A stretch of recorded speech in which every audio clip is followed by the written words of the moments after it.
What is up, Dark Autumn 12? What is up, The Big Bag of Broseph? What is up, Illuminante? What is up, Nomad HO2? I was actually thinking of doing Elden Ring, because I am guiding Elden Ring currently, just kind of as a side thing. So I was considering it, because I just guided Raya Lucaria, and I was like, oh, we could do Kaled, but I don't know. I've been enjoying KOTOR 2, so yeah, we'll do that. I do really want to do Subnautica 2, however, at some point, maybe after this. All right, welcome back, everybody, to Star Wars Knights of the Old Republic, to the Sith Lords with the Restored Content mod. The story thus far is we are playing as the exiled Jedi, I almost said Exar Kun, exiled Jedi Kester Vin, dark side, super dark side. But a better character than our KOTOR 1 character, I would say, even though that's Revan, who's everyone's darling. I like this character better. I think this character is much more realized. So yeah, dark side, and basically the story is that we're an exiled Jedi, and yeah, the Sith are hunting us down, specifically Darth Nihilus. And yeah, we're going from planet to planet, either grouping up the Jedi or hunting them down. And since we're dark side, we're going to be hunting them down. So we went from Paragus mining facility to Telos station to Telos to Dantooine, killed the Jedi there. You don't, Hanhar. I was saving this dart for you, Hanhar, but right now I need one less Jedi running around. Good thing I upped the dosage enough to take down a Ronto. Okay, I wasn't gonna jump into the thing just yet.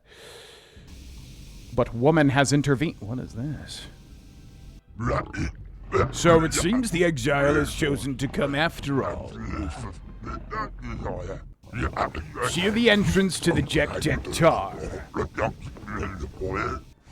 Unlock the sequencer to the private chamber. I will meet the human there. I have brought the Jedi to you. Now where is Goto?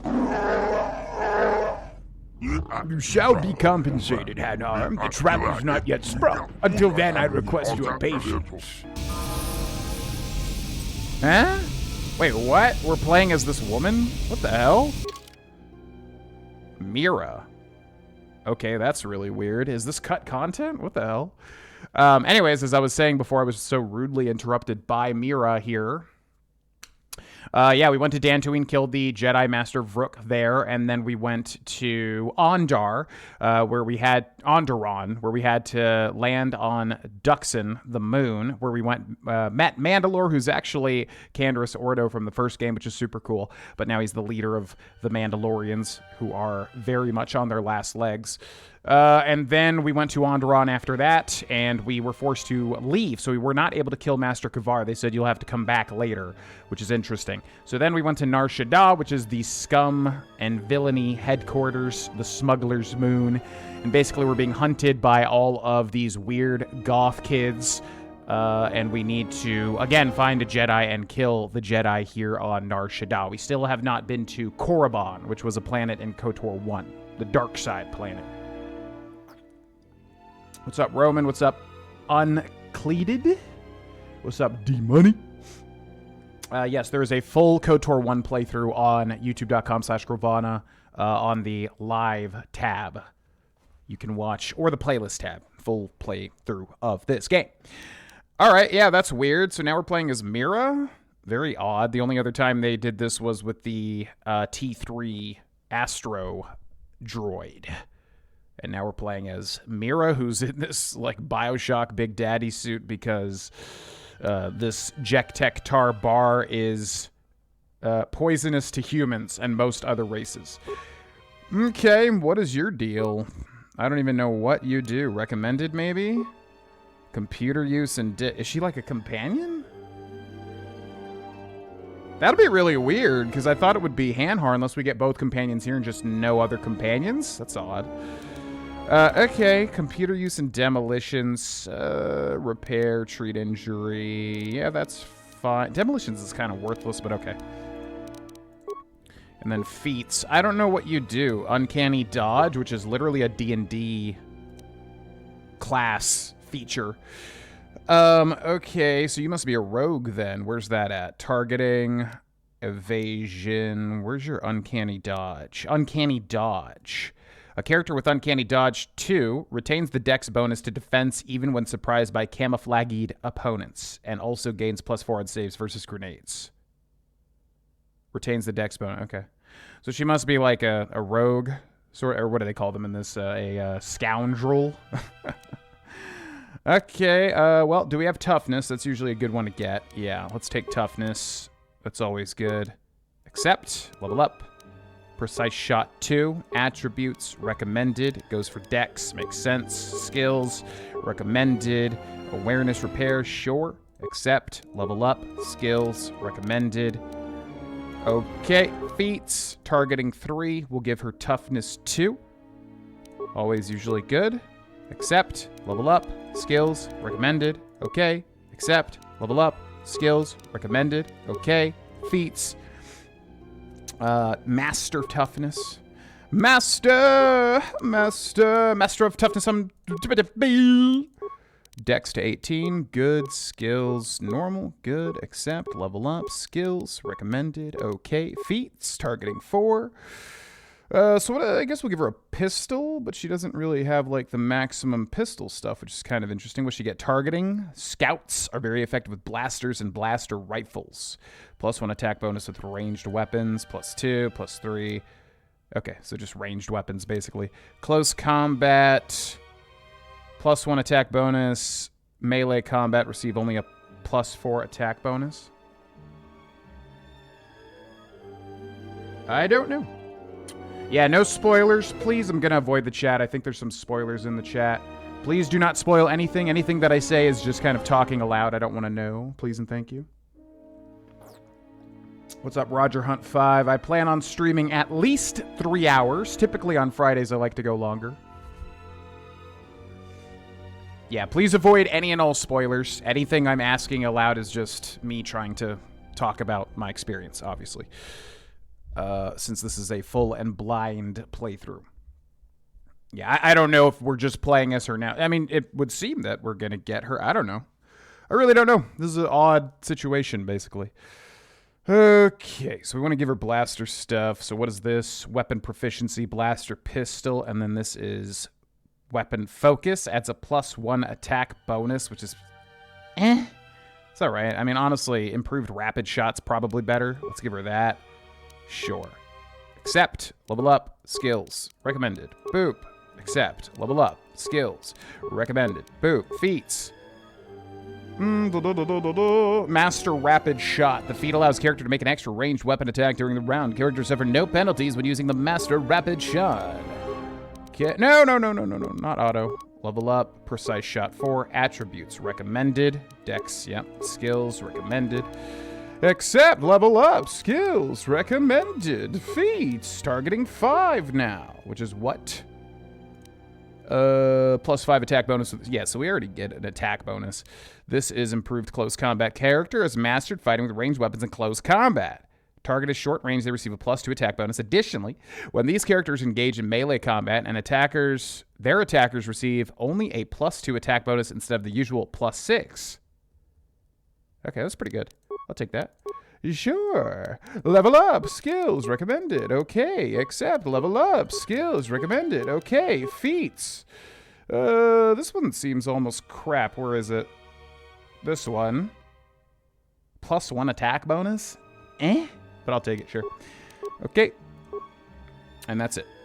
Cool. I guess we'll make a save. I don't know what's going to happen now. This is interesting.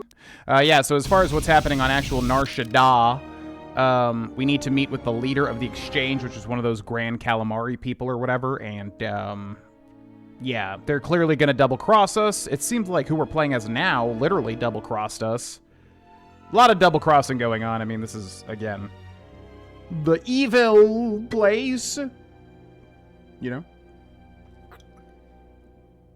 Okay. Let's go. It's so weird that they do this. Should I equip? I probably should equip her too. Oh. You cannot equip or use any items while wearing an enviro suit. Right. So I can't even equip like a weapon. Okay. Fair enough. Now, I'm assuming I don't need to talk to these. What happens if... Oh, I can't even talk to him? Okay, where was that one place? This? Nar Shaddaa Docks? No, it was this. Private lounge door. Yep. Let's go! You encountered a lot of the bounty hunters except the HKs. Are they afraid of you now? They may be afraid, or maybe we've just killed every dang last HK. I mean, I don't know how many else there are. We've destroyed 50 billion thousand of them. Maybe they're all finally done. Okay, is it in here, or is it past the next area? Hello? I'm here for something. I don't even really know. I mean, we made the Jedi pass out, right? Private lounge. Oh, you have arrived. Please come in and remove that cumbersome suit. The area is quite suitable for your kind. Do not be taken aback by my hospitality. I assure you, no one will harm you as long as you are my guest and we keep things cordial between us.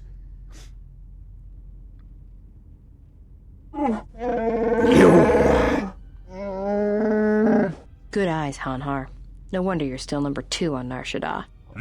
Restrain yourself, Hanar. There is no need for violence. I gather from your conversation that this is not the Jedi I invited here. It is difficult for me to tell. You humans all look so alike to me. Perhaps you would dare to explain what I owe the honor of this visit, and where I might find the Jedi. Yeah, and maybe you'd like to explain why you've decided to backstab Goto and claim the Jedi for yourself. Now, what a prime example of human arrogance. What you know is substantially less than what I know, otherwise you would not have come. Everything that goes on in Jek-Jek-Tar is invisible to Goto. It is something I discovered by accident and have tested many times since to ensure accuracy. Second, I am not acting on Goto's orders, not anymore. Hanhar and I reached an agreement to deal with Goto altogether and collect a tidy sum from Voga. You signed on with Voga the Hutt? Visquis, you're dumber than I thought.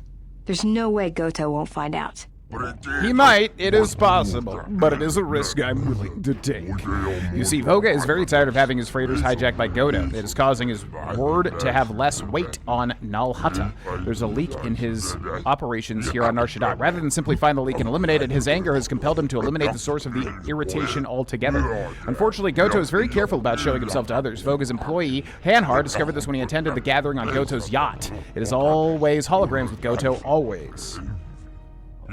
But I have a suspicion that Goto will reveal himself to a Jedi. When that happens, that is when I intend to strike. Unfortunately, it is clear he will not reveal himself to a 2-credit bounty hunter with the audacity to try and strike a deal with me. So please, tell me where the Jedi is. I am not in the mood for negotiation. Right. I'm not telling you where the Jedi is. It's my bounty, and that means he's under my protection. How predictable. Very well. No! Take her away. It looks as if we will not be getting a Jedi this day. What of our deal and my payment?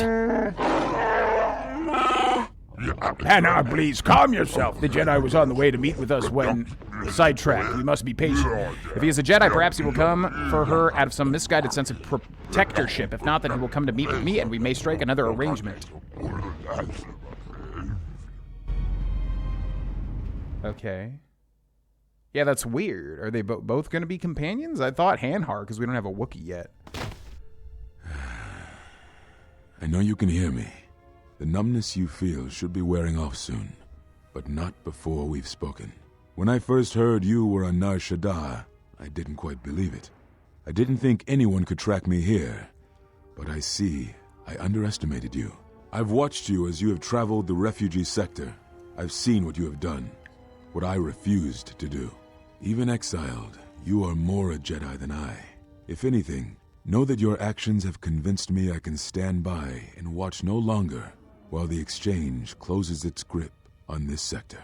I know a young woman went to meet with Visquis in your place. He will not negotiate with her. He will kill her. I intend to rescue her. I will return shortly, or not at all. If you have come to this moon for answers, or for revenge, then you will follow me. For if I fail, then you will be denied both. Well, that makes everything quite efficient. Okay. Sounds good to me. I will do everything in one fell swoop, you see. Metal box with chemicals and credits.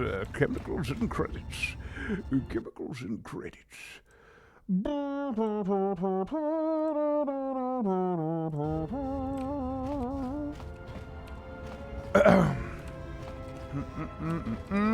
would want to kill the lovely assistant droids? Systems assistance failing, master. Facilitate communications and terminate hostilities. So we're still on our own? This is weird. You're kind of like on your own for a long time here. Okay. Well, let's go back to Jektek Tar, I suppose. I wish I looked like this guy. Don't we all? Don't we all? If only. Penhar should be for dark side and Mira for light side, even though she's a nasty old scoundrel. He found me first. Yeah, big old handlebar mustache man. All right. Here we are in front of Jektek Tar. Tech Deck Tar. Let's make another save here. I'm coming for you, Mira. I definitely care about you and not just killing the Jedi. Finally, the genuine specimen. I had thought I might have to waste more time and resources baiting another trap. But the Jedi has come without an environmental suit. Brave, indeed. We shall let the fumes of the Jektek Tar capture the Jedi for us.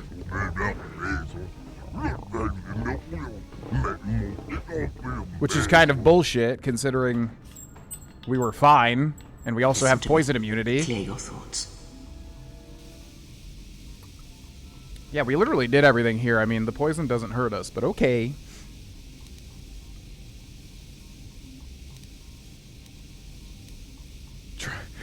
Trying to stay conscious. Still your breathing. Let the trace amounts of air in your lungs hold you. The Force can sustain you. Listen to it. Let it keep you alive until you reach safety.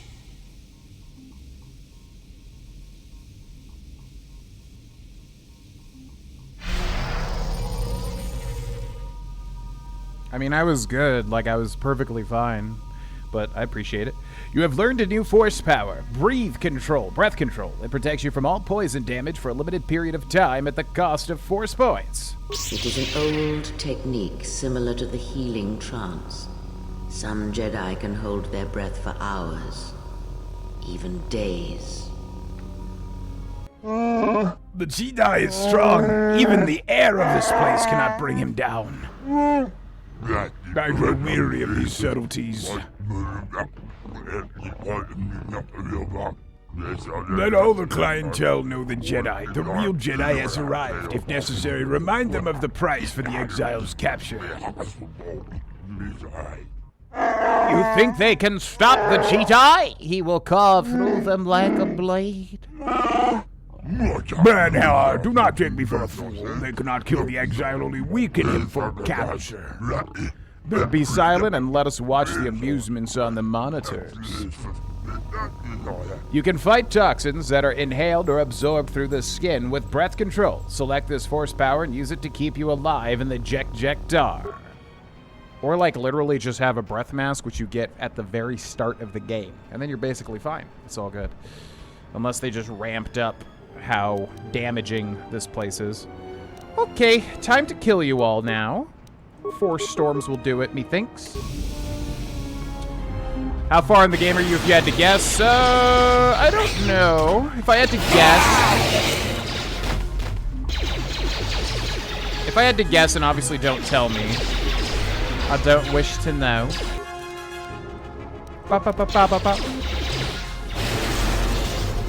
If I had to guess how far we were in this game, I'd probably say anywhere from like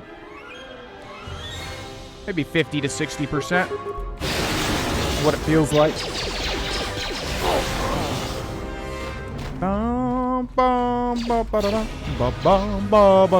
Oh my god, you're all going to die, don't you understand? There's more for you to do in life than just throw yourself at a Jedi without any chance. To live, fools! Have you had a lot of crashing / bugs? No.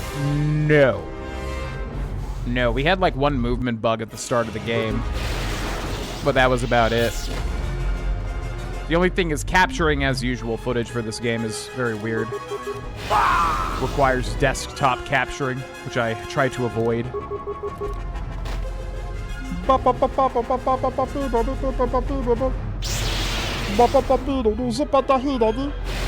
It's the bar patron.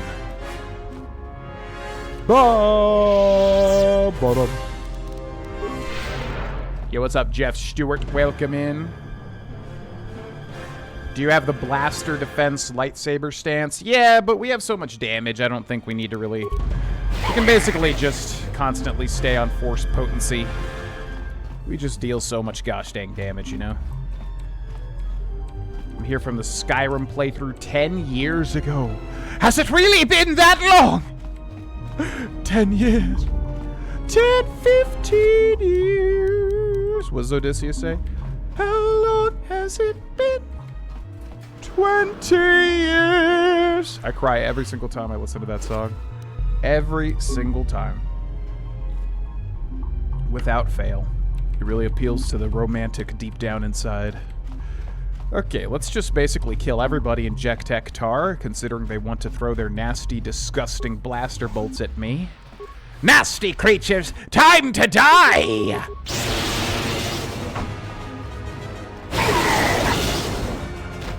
A lot of XP, too, which I will take. How about a force wave for you? Ba-ba-da-ba-ba-da. Everybody, if you guys could all corral up.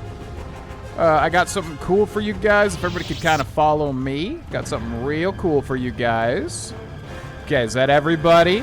All right, gonna need you guys to kind of all get together here. Perfect, thanks so much. Okay, so enjoy this. It's gonna be fantastic. It's called Master Force Scream. All right, ready for this? No, keep doing it. And again, and again, and again. There's still a guy left. What are you doing? Hey. You're not getting out of this, buddy. I'm gonna kill you, literally, with kill. Yeah, kill kind of sucks. It's just a DOT. Doesn't really deal enough damage. Yo, what's up, Zoro42? I feel the power of the dark side flowing through my veins. Affliction? What is that? I think that's just like the negative stats. Ba-ba-da-ba-ba-do. It's Twi'lek Domo! And now you're Twi'lek dead. Ba-ba-da-ba-ba-do, zo-ba-da-ha-ba-do. Zo-ba-ba-ba-ba-do. I'll take your stuff now. Construction kit totally useful. Construction kit totally useful. Credits actually useful. Thank you, thank you. Okay. Is everybody... I'm sure we don't even have to go this way. Wait, is this where the thing is? Wait, where are we? We're here. So we got 2 more rooms to fight through. This has been a really long sequence of trying to get to this asshole. Like, we've been trying to kill this squid guy for like 1,000 years. Bum, bum, bum, bum, bum, bum. We still have force potency, right? Goated. Let's activate the energy shield just cuz. Sup, everybody? Aw, man, the Gand. I like the Gand. You guys were cool. But if y'all could get together, I've got the ultimate fly swatter. Come with me. Everybody kind of corral up. Oh, man. This is going to be the most satisfying thing ever. Let's do a force scream. And then, now that all their stats are lowered, force storm. And 7 years ago. Hiya! Do it. Oh, my God. Killtrocity. Kilimanjaro. Double kill. Triple kill. Man, I really wish I remembered the order of that. Double kill. Triple kill.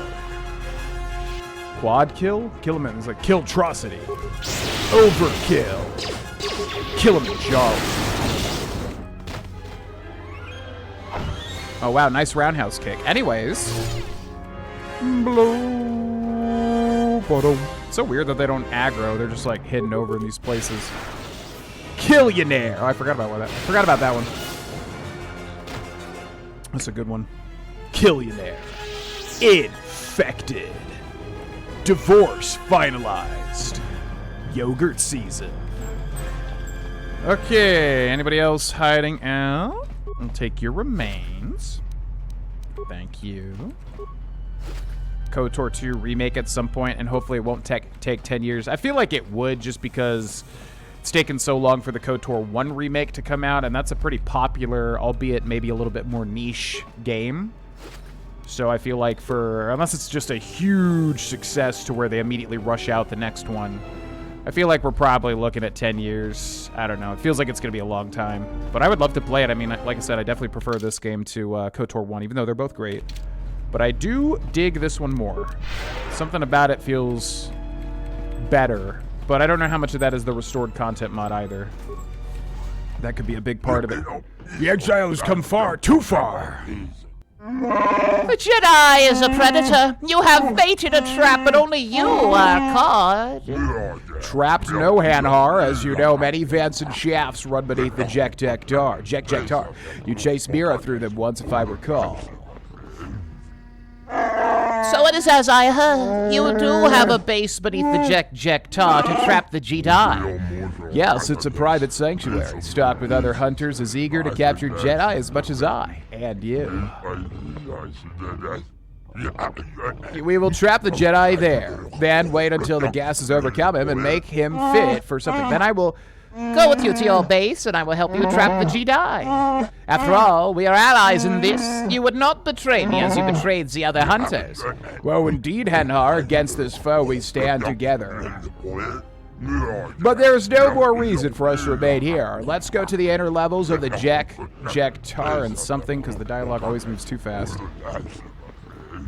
This guy's got like a ball sack for a neck. Yes, there is no one here who can help the Jedi now.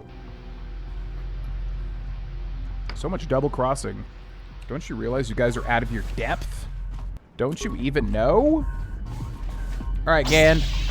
Everybody get together here. I know you guys are third-person type dudes, so I won't call you by your names or whatever, but Gan, if y'all could corral yourselves. Thanks so much. Okay, now all die, please.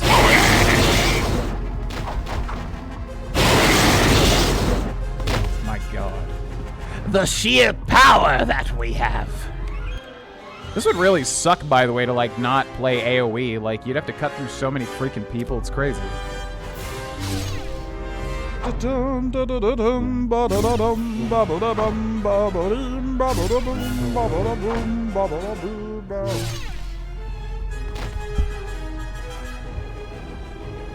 Like, I think our first character,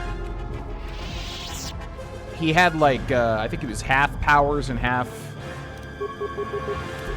lightsaber stuff. He had some fun stuff, but, like, man, it just takes forever to cut through people with this many ads.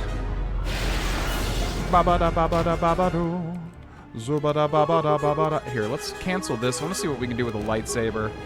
Flurry? Let's see how much damage we do. Killionaire.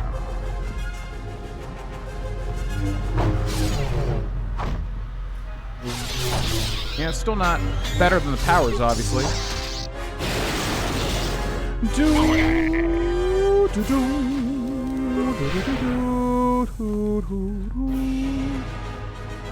Okay, let's go loot everybody real quick, even though they don't really have much of interest here. Give me the story of KOTOR 2 we were supposed to have back in 2006. Or 7 when the OG released. I'm not aware of that story. I don't know what that is.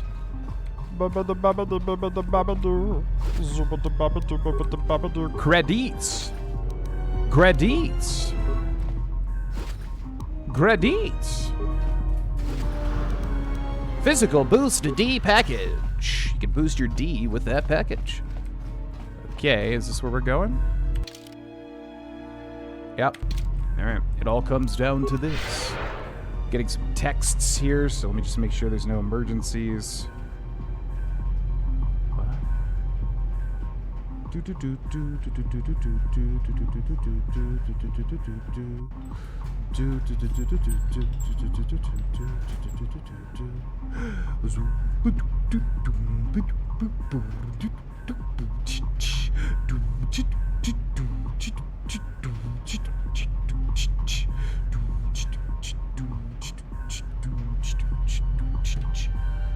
Okay. Let's do this thing. It's weird that they make you do this all solo here. Private lounge. Hello? I'm here to, quote-unquote, rescue somebody. Definitely to rescue, absolutely. Twi'lek attendant. Please, I beg you, do not harm us.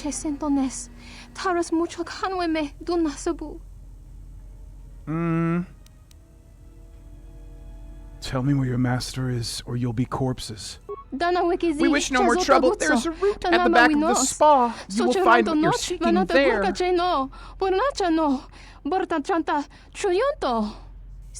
Our master, his private chambers are beneath the Tar. He goes there for privacy. Persuade. Ooh.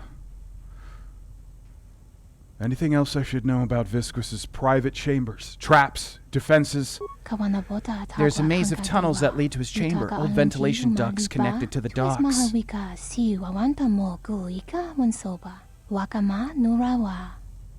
They are filled with toxins, with gas lethal to humans. If you do not find your way through them in time, you will die. And even if you make it through, he has an entire clan of bodyguards, Ubis, that serve him. You must be careful.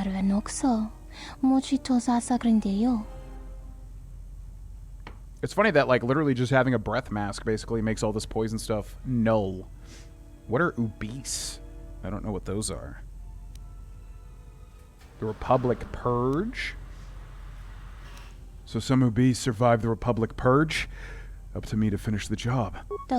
Be careful, he and his guards are expecting you. I think they have been setting the trap for a long time. Is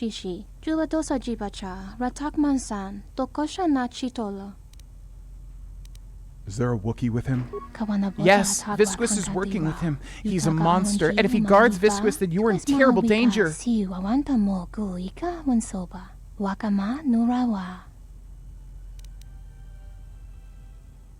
Yeah, I was confused. I guess Hanhar is actually still working with us. I forget. There's so much double-crossing going on.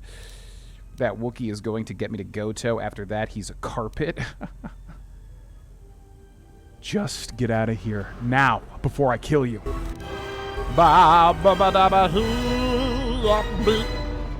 Excellent. Chemicals. We need a new KOTOR story, not the same thing again. Agreed. If they ever make, I guess it's Fates of the Old Republic.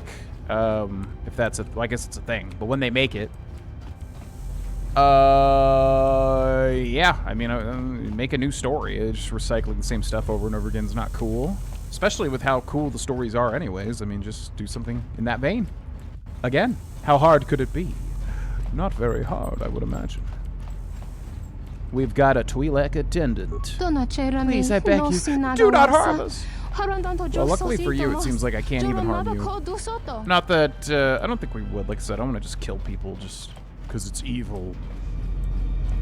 Okay. No, you're good, you're good, don't worry. Why are you all Twi'leks in scantily clad suits?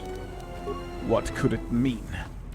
Alright, so I guess Hanhar's still working with us. We're gonna assume that, I suppose. Maybe we can double-cross him anyways, but it seems like the game wants him to be our companion, I would bet. I don't know. Let's see. Let's see. Another maze. This is your stronghold. It is well hidden. Yes, and impossible to enter if I do not wish it, so I chose my visitors carefully and my victims.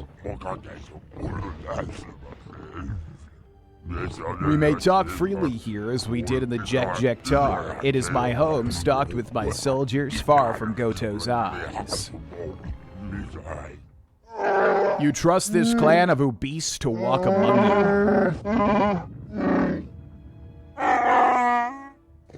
Even though their environmental suits through, they smell of hate, barely controlled. They obey my orders, as do you. They are well trained, know discipline, and despise Jedi. All that unpleasantness with the Republic bombing their world into a radioactive ball, you know. Such a tragedy, and from such tragedies, weapons and tools are forged. You trust in their hate, not their skill. They cannot be controlled. The Jedi will murder them. Curious. You sound almost hopeful, Hanar. Or is it concern I detect? Regardless, you presume too much. This clan has dedicated themselves to revenge against all Jedi. Their will is focused on training to hunt and kill them. The Jedi will kill them all. Slowly. These beasts know battle, but they do not know war, as the Jedi does. We shall see.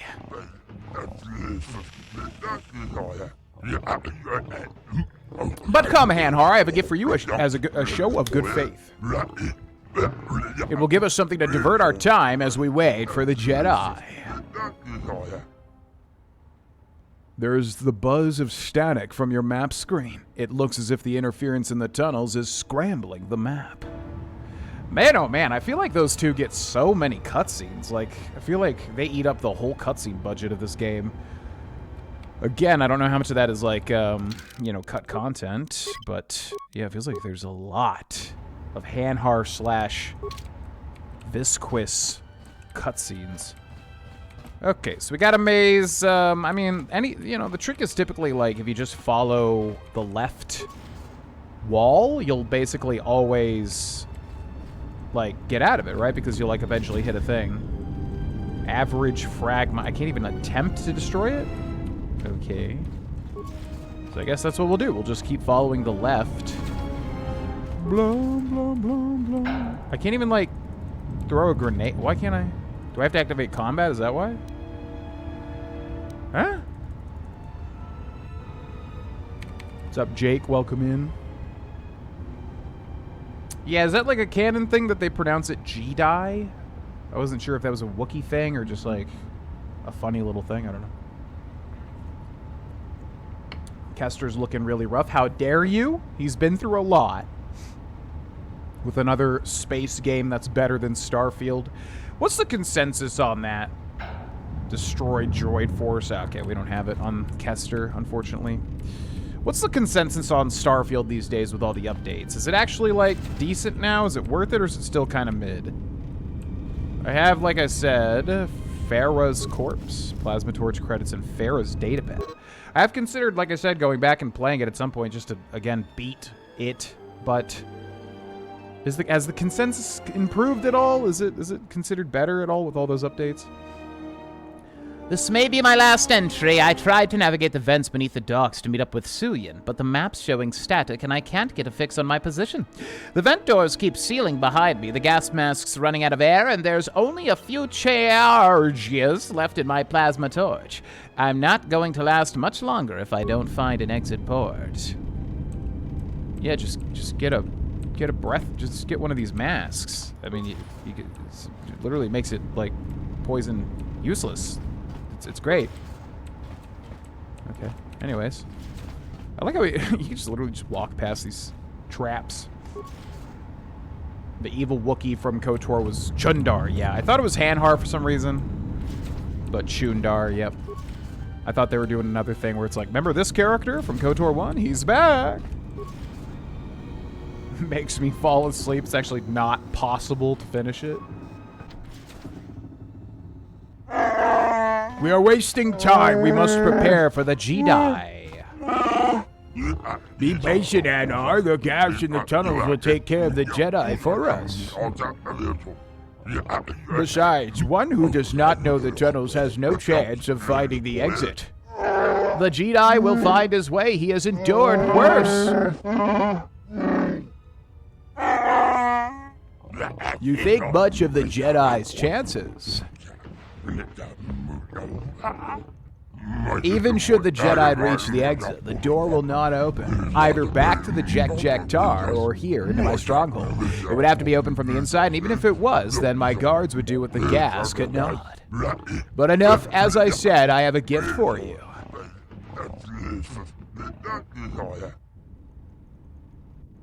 Oh my god. No.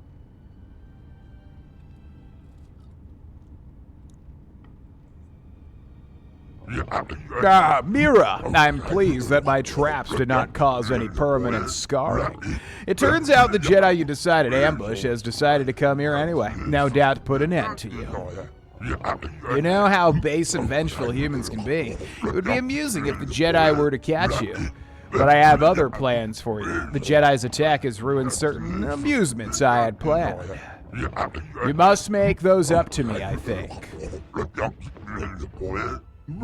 But in the meantime, as a boss of this sector, I must pronounce judgments on those who have crossed me, and reward those who serve me. Mira, I believe that you know this one, as he knows you. Hanhar, I have heard tales of how you have ripped humans in half. Indulge me.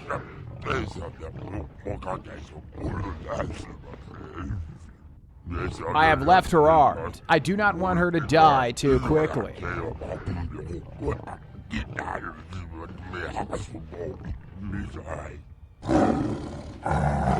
Here we are far from the eyes of other bounty hunters. Now my debt will be ended. That does it, Hanhar. I don't want to kill you, but I will if you don't get out of my way. Your threats mean nothing to me. You do not have the strength to kill little girl. I must kill you quickly and open the doors of this stronghold for the Jedi before he dies beneath the Jek Tar. Hanar has become your temporary character. Kill Mira, then escape the arena and let the Jedi into Visquis's stronghold? Wow, okay. I didn't expect that we'd be killing Mira, who we played as earlier. Terrible from every aspect of development. Man, yeah, because like when it came out, you know, everyone was talking about that one guild quest line that was pretty good. The snake people one, right? Or was it the other one, the Zerka Core, whatever it was? Surprise, yeah, for real. What's up, Pika Warps? I had to see if it was Pika Raps or Pika Warps. Yeah, I don't know. It's weird. I feel like there was a lot of people when the game came out that really wanted to like it, and I get it, because obviously a lot of Bethesda fans, especially on my channel, but yeah, I don't know. I was just hoping, I guess, it got a little bit better with time. Temp character. Is that restored content? Weird. Hanhar has become your temporary character. Oh, temporary. Kill Mira and then escape the arena. Let the Jedi into Visquis's stronghold.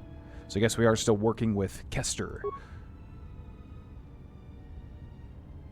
Hanhar, in addition to his great strength, also has Wookiee toughness and can rage, increasing his strength further. Oh yeah, why not make like barbarians in Star Wars, especially with like Wookiees? That'd be cool.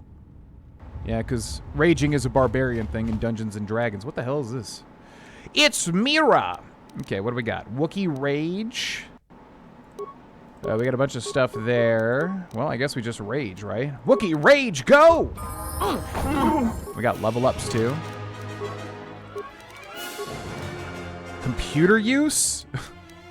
Huh? I think I want repair instead here. Targeting 2. Do we have toughness?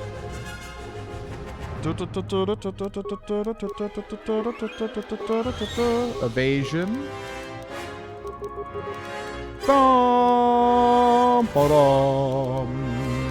We'll do treat injury.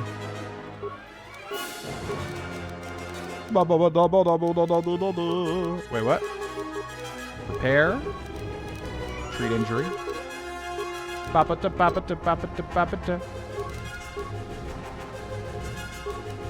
Uncanny doubt. So he's a scoundrel too, I guess.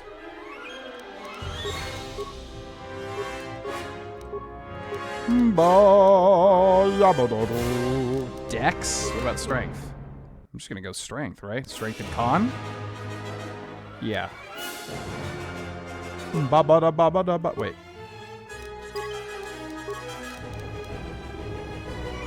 Remaining point. Wait. Okay, repair. Remaining points 2. Awareness. Wait. Treat injury.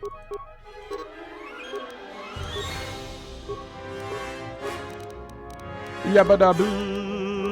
Yabba-dabba.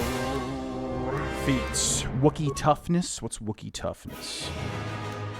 Wookiee rage. This feat allows Wookiees to enter an instinct-driven blood rage. In the state, they gain a +2 strength bonus, +1 vitality bonus, point per character level, +1 to their fortitude and will saves, and are immune to paralysis and stasis effects. Every creature they kill fuels their rage even more, adding to the damage they do in combat to a maximum of +6.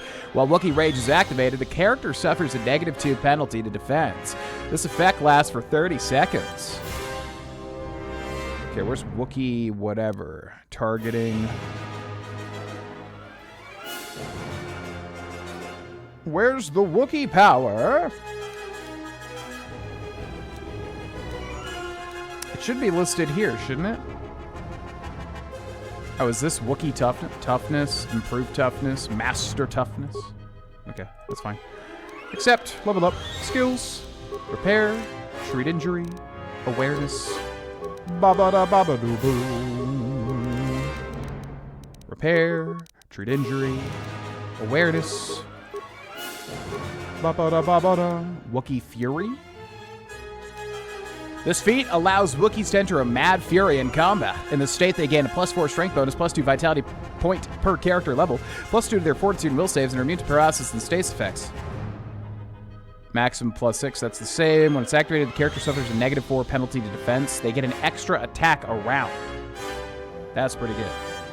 Where's Wookiee defense, though? It should be here, shouldn't it?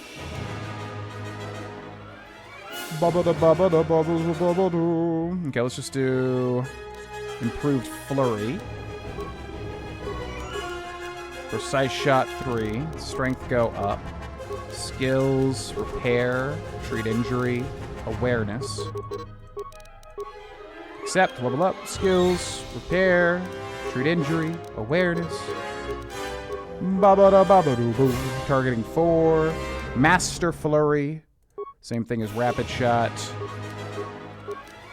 Repair, treat injury, awareness. Repair, treat injury, awareness. He's got power shot too, which I guess could be decent.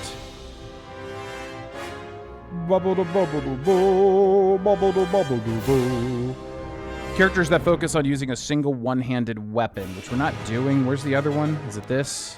Melee weapons? No, it's this. 2-weapon fighting. Penalty of a character wielding a double-bladed or 2 weapons, 1 in each hand. Yeah, let's add that. Let's do Constitution now. Repair, treat injury, awareness. Okay, repair, treat injury, awareness. Targeting 5, Wookiee toughness 3, and Wookiee friend. Where's Wookiee toughness? I want to read what it does.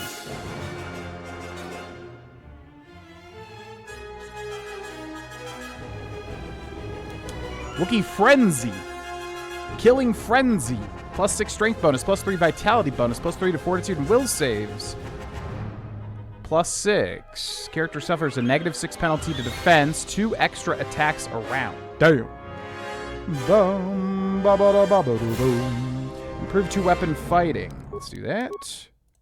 Oh my god, how many levels do you have, my guy? Holy freaking crap. Oh my god, and another one.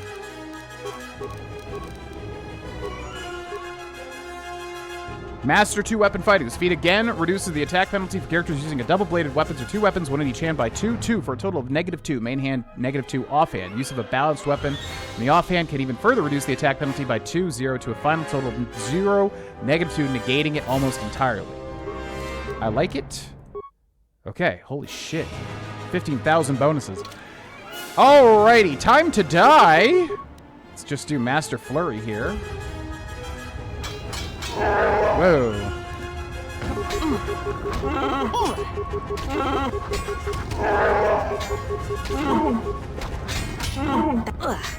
She's actually surviving pretty well.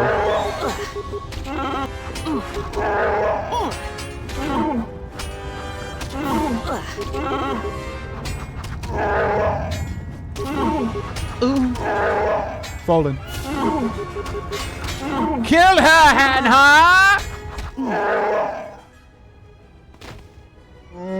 I have killed her. It was not as satisfying as I hoped. I do not kill any human for free, and now I want my payment. Oh yes, your payment. After all, Voga did pay me for my services. A portion of that payment is yours.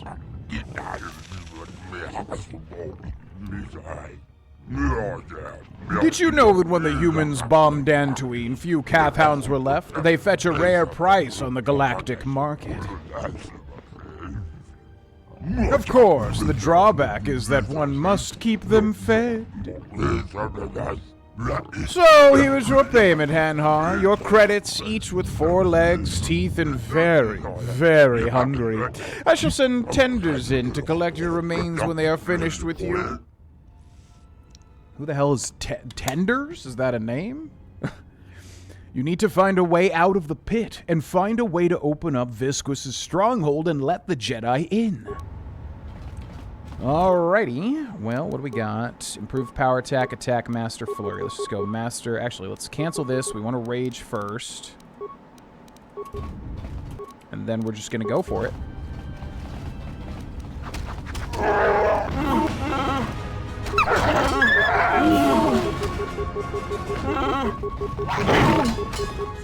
Oh! No, no, no, no, no, no. What are you doing? Kill the things first.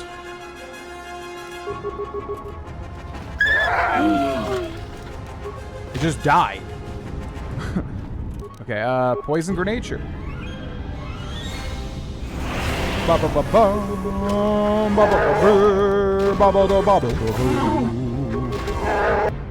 Okay, we good? Recover mine. Should have some demolitions.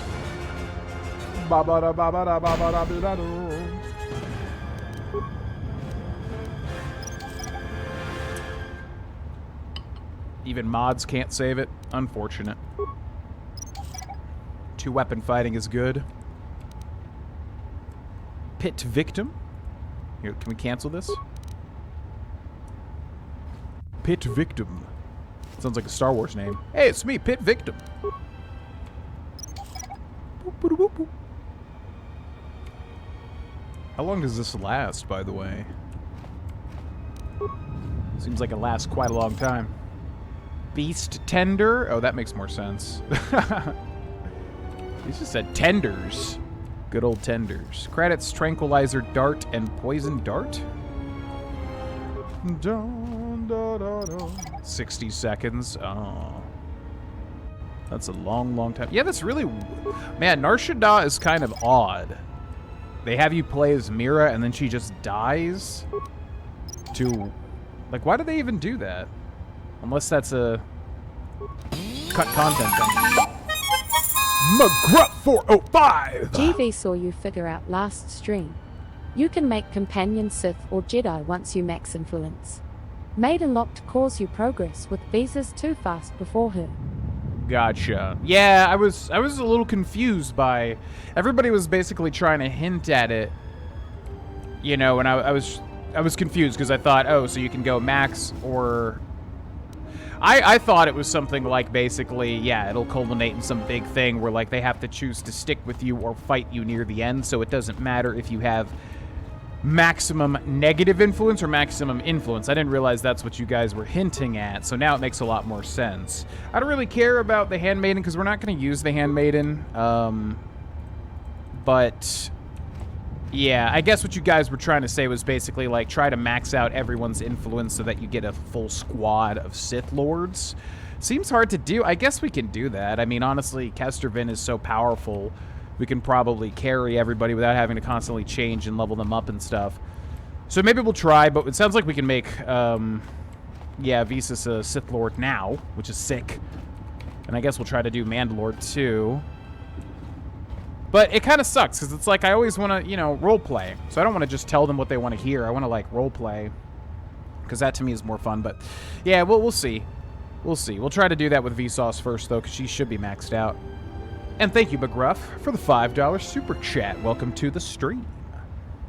Credits, average fragmine, beast, tender, keycard. It's tenders. My god, this Wookiee is huge. That's a big Wookiee. Sith power gauntlets. Not cut content, but part of a chaos, a choose your own adventure story? You can run a Sith Maiden and a Sith Visas, just got a max Maiden first.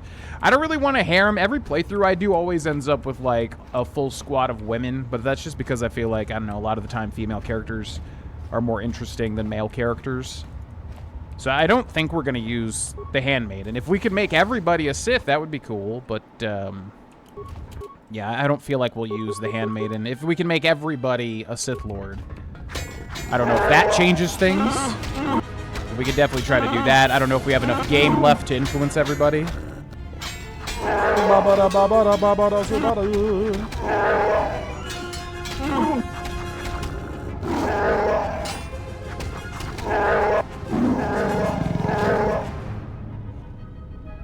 You can make her dark side. Yeah, I don't know. For me, it's like every playthrough you can only focus on so much stuff in an RPG, you know? So it's kind of like, I don't really mind missing certain things because, you know, there's always the next playthrough if it happens. And obviously, we can't just do every single thing. It's kind of difficult to do that, of course.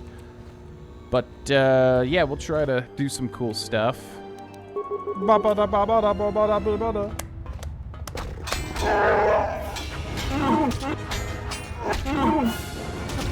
Oh! Have her turn... You have to turn her Jedi before turning her dark? Okay. As far as I know, Visas knows how to use the Force as soon as you find her, right? I think as soon as we got Visas, she was able to use Force powers. Okay, let's go this way. Hello, guys. How's it go? Oh, we're actually kind of not doing too great here, actually.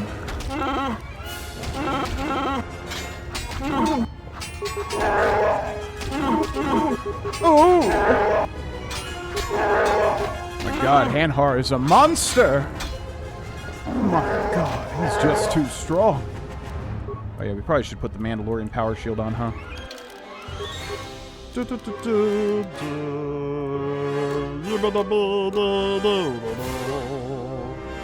give him that. Let's give him...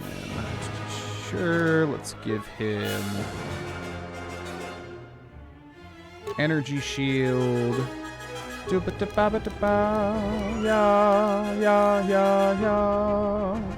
Mandalorian melee. Demolitions +1.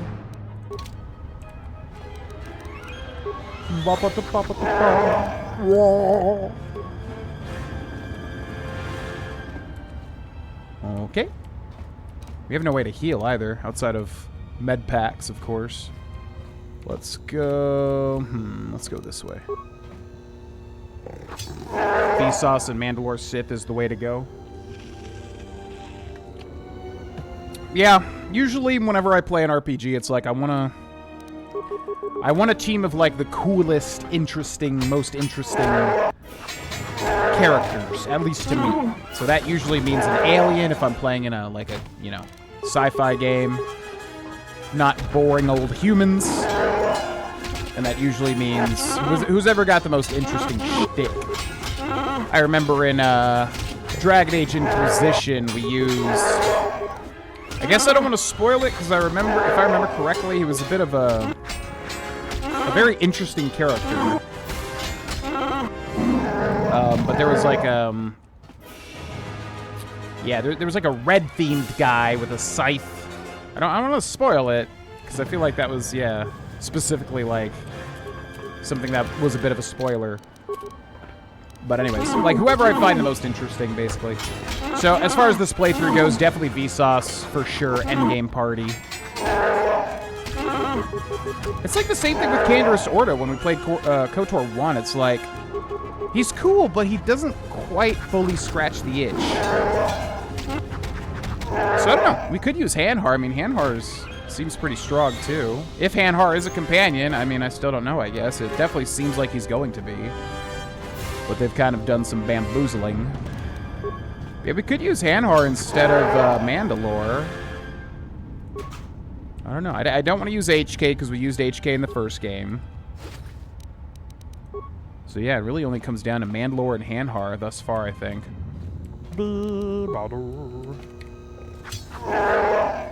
Blood of Dawnwalker. Every quest speeds up in game time, so you can't do everything, and you can continue the game without saving your family and letting them die?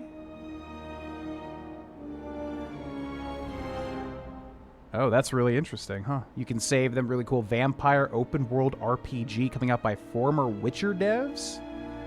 I will absolutely have to look into that. That does sound quite interesting. I love when they play with like mechanics like that. Because, yeah, it really doesn't make any sense in RPGs where they're like, the world is dying! You have to save the world! And it's like, okay, well, also, let me go deliver 14 eggs first. Yeah, it doesn't really make much sense.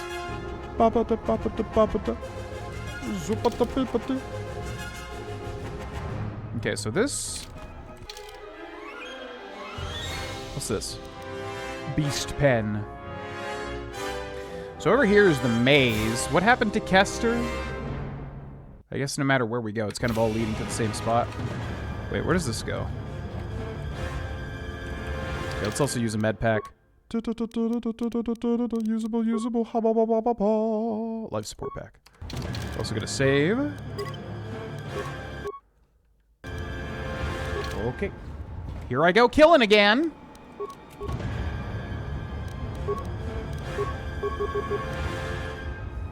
GV, what's your favorite DS3 boss? Chat can answer too if you want. Favorite Dark Souls 3 boss? That's a tough one, because Dark Souls 3 has some amazing bosses. You know, I've always really liked Aldrich. Aldrich is such a weird, interesting boss, you know?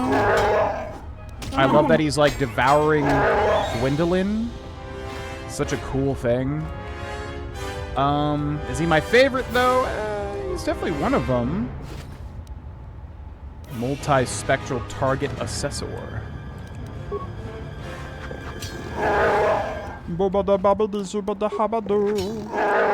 Here, let's take a break real quick and look at the list of Dark Souls 3 bosses. And see which one would be my favorite.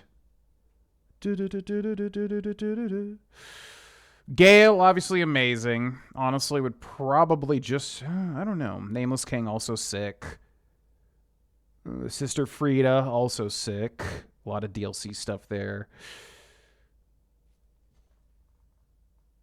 Dancer, sick. Not my favorite, though. Abyss Watchers, cool. Not my favorite, though. Aldrich's very cool.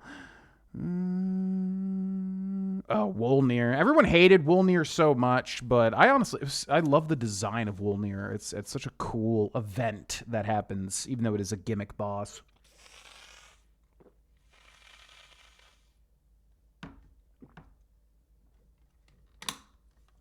Man, out of all these, it's really close between Frida and Slave Knight Gale, the respective final bosses of each of their games. Or each of their DLCs, I should say. Gale and Frida. I mean, it should be Frida, just because I love scythes, and Frida is so cool and such an interesting boss. But honestly, yeah, it's probably Gale, the literal last boss in all of Dark Souls 3. It's just such an epic moment. I mean, epic stuff really gets me. So I think it's Gale, but there's a lot of... DS3 has a lot of bosses that are so quality, it's very hard. Like, you know, it gets to a point where they're like all very close levels of memorable and quality, so I will say that. But yeah, I'll give it to Gale. But Gale, Frida, and whatever the third one was are very close for me, ultimately.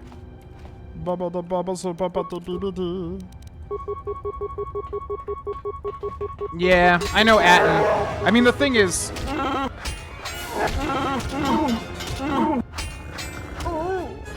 The thing is, like I said, we only have a certain amount of time. It's like I'd rather fully see a companion story and everything as opposed to like spreading the game thin and trying to get everyone's stuff done. Maybe there's enough time to do it, I don't know. Blind playthrough, obviously, but... You know, I want to see what Atten's whole shtick is. Alima Keto's Robu. I want to see what Atten's whole shtick is, but... I don't know, he's definitely like not the character I'm immediately gravitating towards. Vsauce's, Mandalore a bit. Even Hanhar here, which in the first game I didn't really care much for Zalbar. I don't know. I don't know how much, like, you know, gameplay we have to go through everyone's stuff, so I want to make sure we get the ones that I'm into. I want to make sure we see that. Okay, so the labyrinth is on the right side here. Let's go to the left side.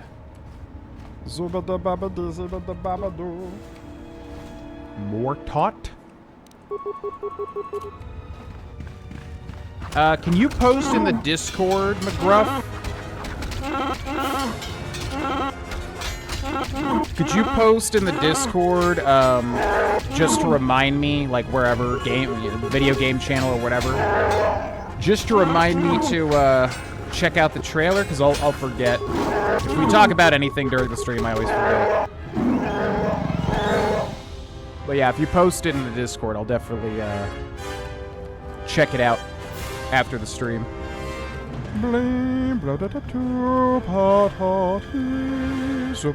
Escape tunnel? Escape tunnel. Is that it? This door is magnetically sealed and triple reinforced durasteel. It looks like it was designed to keep someone in, or to keep others out. It looks like it's an emergency escape route of some sort, controlled by the sophisticated hand terminal next to it. Okay, let's leave that for... well, here, let's take a look at it. Private security systems activated, access all available escape routes. Based on the area schematics, there are only two entrances into Visquis's base. One is through the tunnels from the Jek Tar. The other is a private emergency tunnel, a pre-programmed escape route to the Nar Shaddaa docks in the event the security door to the vent tunnels is opened. Activate emergency escape route and leave. If you open the entrance to the vent tunnels, rescuing the Jedi, this will seal you off from the rest of the complex. You will not be able to re-enter. Okay, so we'll come back to that. We'll come back. All right, let's save the game. I'm going to take a quick bathroom break, grab another beer, and we shall continue. Thanks for watching, everybody.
Alright, and we're back. Sorry that took forever, folks.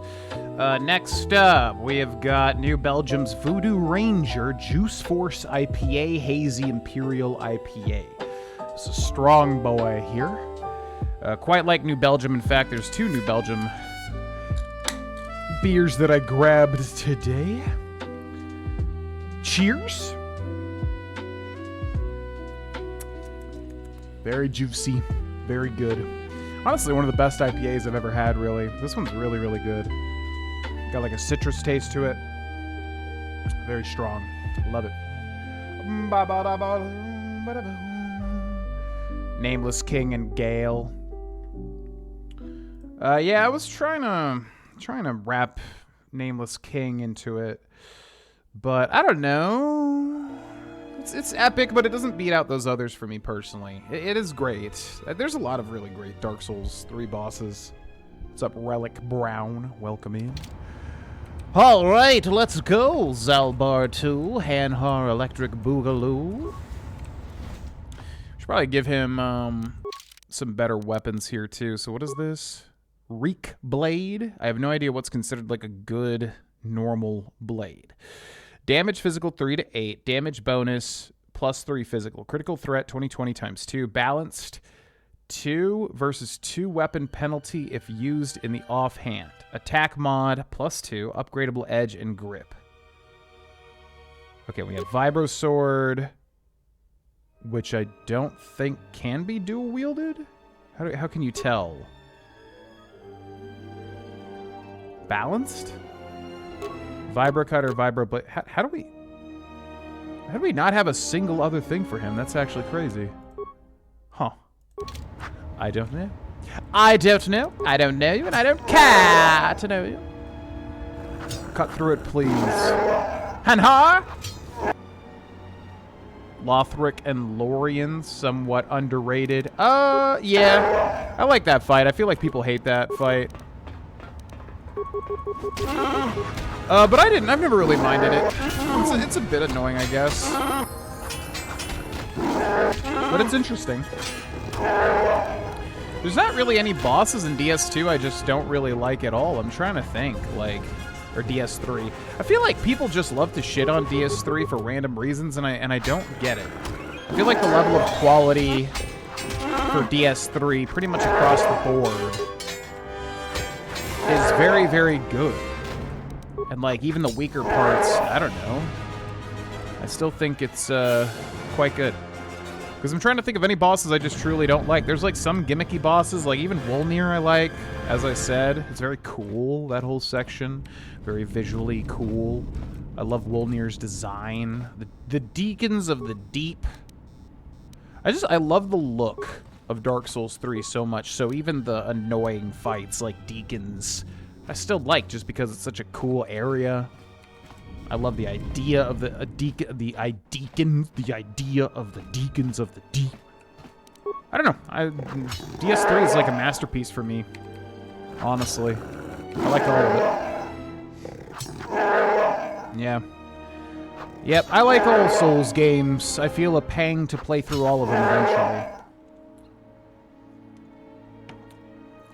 It's the large locker, featuring getting cut down by blades. The world in DS3 isn't as enchanting as DS1 or Bloodborne, but it makes up for it in other areas. DS3 is most replayable. I disagree with that too. Like, I don't know. DS1, I love that it's so unique. It's very, very, very unique. It feels weird. It's a very dark, weird world, and I love that. And obviously, it's where it all started, so it's a bit nostalgic for me. Great gaming memories. Never had played anything like it when I first played it. DS2, obviously the weird one out, but I like how weird it is too. It's got a really weird, you know, it's got a big weirdness to it as well, but in a different way. Especially how everything looks and feels, much more like high-fidelity outlines, high-fidelity models. There's genuine, like, beautiful areas like Majula. But it obviously, you know, is the most bad in terms of, like, gameplay. It's not bad, but, you know, compared to the other masterpieces, it's kind of very odd how they did the gameplay. DS3, I think, is just the culmination of everything, man. It's so... I love all of it. I honestly can't even really think of a negative with DS3. It's such a solid game, like, on all fronts, at least to me. Elden Ring's obviously a masterpiece in a different way. I mean, they took the recipe and turned it into its own thing that also is extremely unique. Like, that's what's crazy, is, like, they all play very similar, but they're also all so unique in their own ways. It's really, like, a very hard thing to do, to make a... You know, like, KOTOR 1 and 2 are extremely similar. Like, they're basically just the same game, just, you know, with different stories, at least in terms of how they feel. Which is not a bad thing at all. It's just like, you know, KOTOR 1 and 2 feel very homogenous. Whereas, like, all the Souls games, they just all have their own thing. Like, Elden Ring feels so different in terms of, like, the atmosphere and, like, the world building and everything. I just love them. Ventilation control loading complete. Enter command. Computer. Slice the computer. 2 spikes. Boop. System override accepted. Ventilation controls accessed. Computer access security cameras. Cam 305 training chamber. Gas room. Huh? I guess that's if we came here first. There ain't nobody in there. Okay. Chamber West. Oh, now that one. Overload power conduit in Chamber West. 5 spikes. We have 9. Yeah, sure, just for the fun of it. Why not? No! Later, nerds. Okay, return to root menu, system commands, open all security doors, 3 spikes, upload area schematics, 5 spikes, return to root menu. We don't really have enough spikes, unfortunately. But what you gonna do? Learn about using the workbench, use the workbench to upgrade items, use the workbench to create or break down items. And then we've got these reek blades, which can have basket hilt, attack mod -1, defense bonus +1, that is terrible. Superior agrinium grip. Damage bonus 1 to 8 slashing. Sure. What do we have here? Nothing can work right? Not yet. Okay. What do we have here? Moderate Deveronian edge. Damage bonus 2 slashing. Massive criticals 1 to 8. Sure. Assemble. Close. Okay. Moving right along. Do we go over here? This is the starting room. Okay, let's go this way. Well, you nasty nasties, I would find you. We've been in here? What does it say? Empty, empty. Ba, ba, ba, ho, ho, ho. Have we been in here? Empty. High security door. Okay. I don't think we went through this one. Hello? Oh, this is where I exploded all of you. What do you have? Credits. An exploded terminal. Okay, let's level up too. Precise shot 5. We'll do Constitution, Skills, Repair, Treat Injury, Awareness. Accept. Easy peasy. This was the first room we were in, right? Yeah.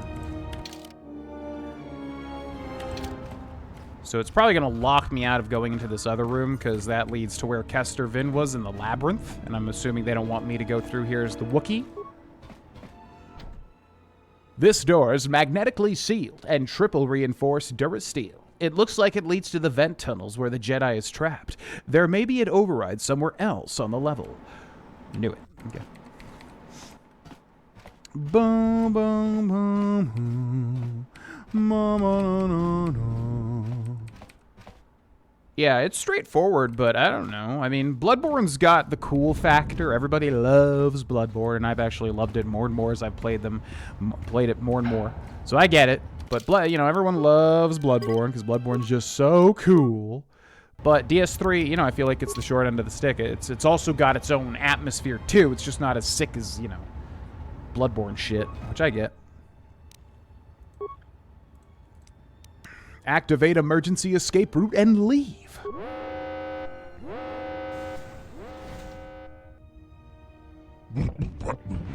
The alarm.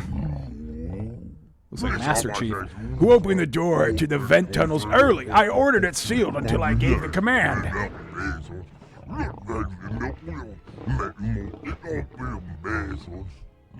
How could the Jedi have opened it from the inside? Hadha. Gods guide you, Adva. We must go to the arena. Our bait has escaped. Deploy more of the clan to cover the base. We will need all of them. And tell them I no longer care if the Jedi lives or dies.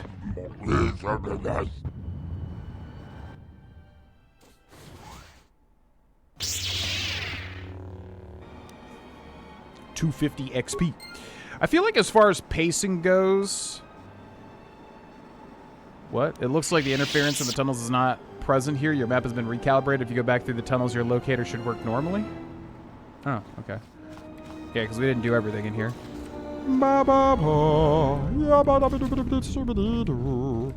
Yeah, let's just clear out this map real quick. Why not? There might be something unique down here. I feel like as far as pacing goes, this Nar Shaddaa stuff is really weird because, like, there's so much focus with this particular part of the game. It feels like it lasts a very long time. You're shifting different character perspectives, you know, compared to Dantooine and Onderon and Duxon. It feels like they just put a lot of focus on this one squid guy. Suyan's datapad. First the map goes static, then I hit a frag charge, tearing my leg to hell. Who placed charges down here? Farah must have set me up, or somebody else is protecting something down here. If I could still walk, I could gather the frag mines, use their beacons to leave a trail out, but there's not much chance of that. Looks like Voga isn't going to get his spice after all. They'll break down into their chemical component in an hour in these fumes. Still can't do anything about these.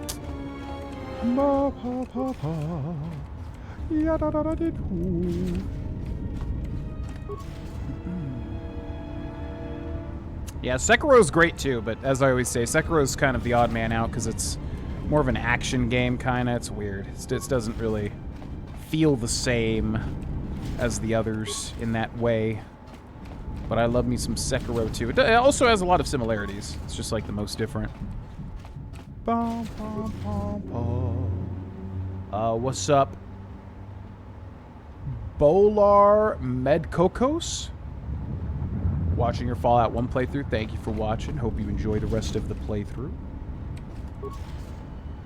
This is where you can see Obsidian was limited in time. Certain planets are just so clearly more fleshed out. Yeah.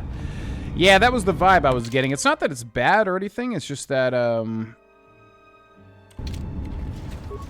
it's weird that Nar Shaddaa has so much going on compared to, like, Dantooine, for instance.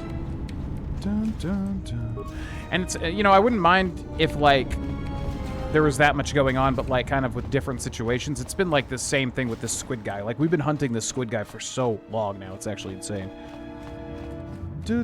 Like, as only Kester Vin without our party.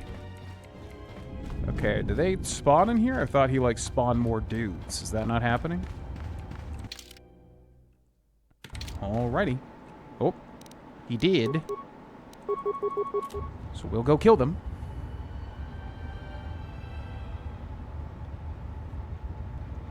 Kester, you want to go kill them? Okay. So, walk over here. What's up, guys?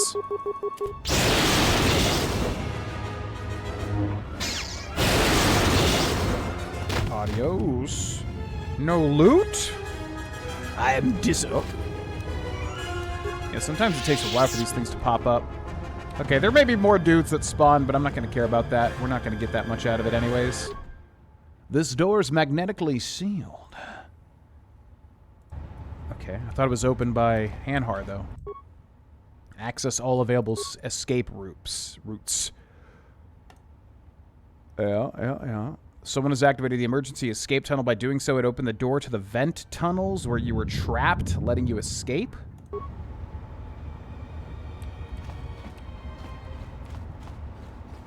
Like, the first door? But why would I... But then why would it spawn more guys in here? I'm confused. Why would we spawn like looking forward, huh? What does our quest say?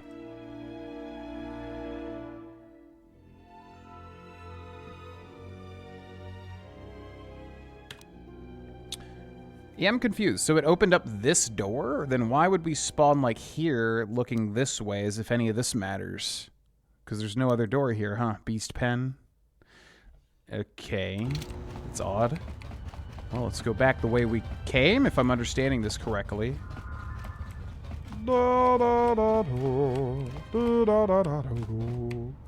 Yeah, I was liking Nar Shaddaa until this whole section. If I was making the game, what I would do is kind of have the whole thing just being the people hunting you down, which maybe that still is. Yeah, they didn't do what I expected, because they had, like, Atten kill the twin Eclipse sisters or whatever. And then there's Hanhar and Mira. I would have just had the whole thing be, like, as you're exploring, you're getting hunted down by the bounty hunters, and you have to, like, kind of just go through a boss rush. I would have much preferred that instead of the viscous thing, personally. What? I am so confused, huh? What? Was there another door? What? Is there like another... Is it this?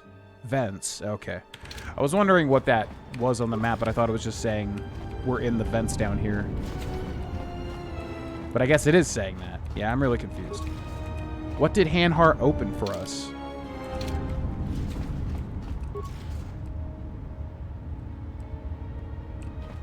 There's only one other exit, right?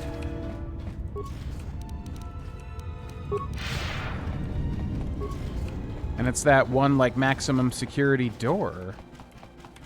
So I don't even know where we're supposed to go. Storage room. Storage room. Workbench. Vent control. Oh, is it the vent control?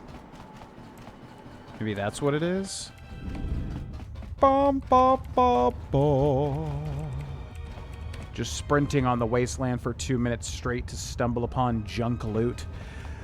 Yeah, Starfield's ultimate sin for me was that it just didn't pull me in with its world. Like, I wouldn't really mind if there was, like, a lot of grindy, you know, gas scanning and all that stuff. I wouldn't mind that if I was pulled into the world, but the fact that they, like, focused on such a just, like, standard world with humans and nothing interesting, you know, that's the part to me where I'm like, what was the vision here? Because if you had just made some, like, interesting, you know, No Man's Sky-esque type environments, okay, well, yeah, it's a bit of a grindy, procedurally generated game, whatever.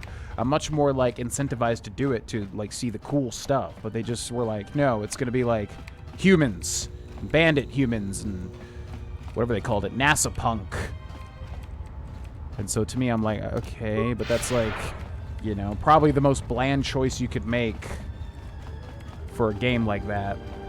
Just baffling, as I've always said. Just kind of baffling choices on Bethesda's part with Starfield. Don't really understand the vision there, personally. What is going on here? And so there's nothing to do here. So it's got to be those vents, but I literally don't even know where that is either. Okay, it's got to be connected through this room. Yeah. What is happening? Okay, this room right here. It's got to be this. I don't even know what else it would be. Ventilation control. Enter command. Access security cameras. We already did that. Return access system commands. Open all security doors. Upload area schematics. Return to... So what happens if you don't have spikes? Access granted. Okay, and then that opens the door that Hanhar already... Yeah, this is a very confusing segment, I feel like. That opens the door that Hanhar already went through.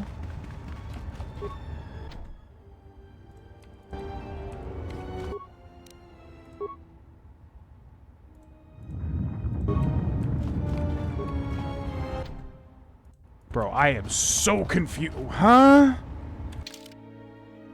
I'm assuming what we did there is, like, reopen the area back into the vents.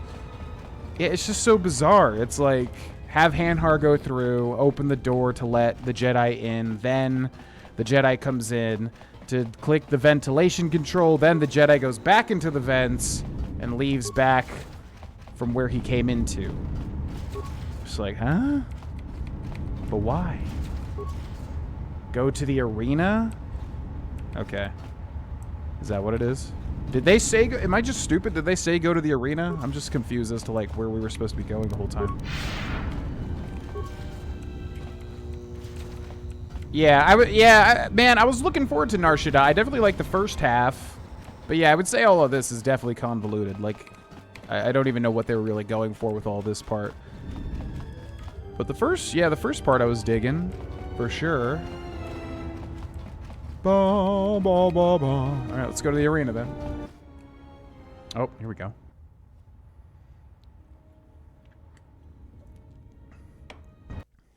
Did he say he was in the arena? Oh, he did say I'm going to the arena.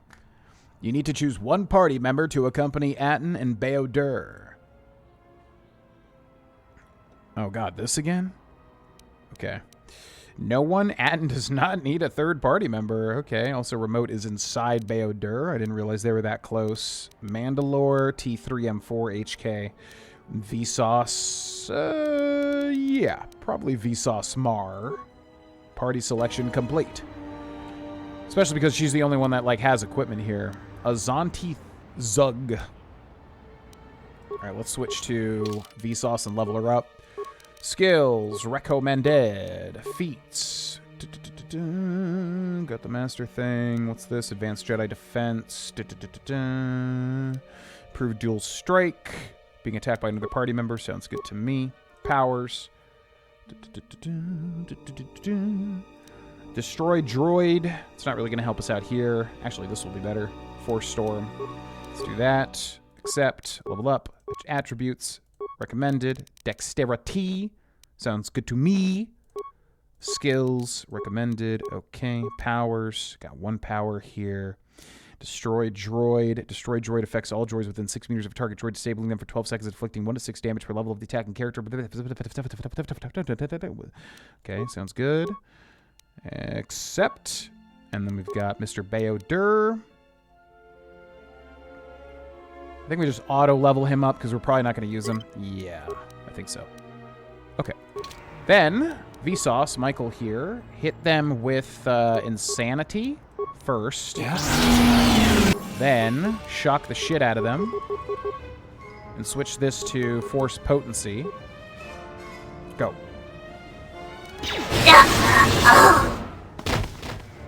Hell yeah, Vsauce. Hell yeah. Great job. Advanced Med Pack. Chani Dueling Shield. Credits. So now we're just like rolling with this team here.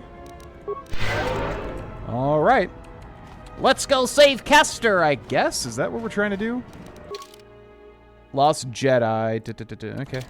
I'm assuming we're just trying to link back up, or maybe... What happens if we try to go to the Ebon Hawk? Let's see.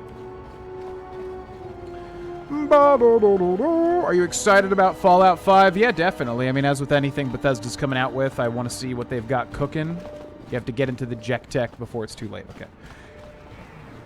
As with anything Bethesda, you know, I want to see what they're doing before I can understand it, obviously. But yeah, of course. I mean, the Fallout games that really hit are amazing and a big part of my YouTube channel. Definitely excited for Fallout 5, but I want to see what's going on with it, what they're going to do with it.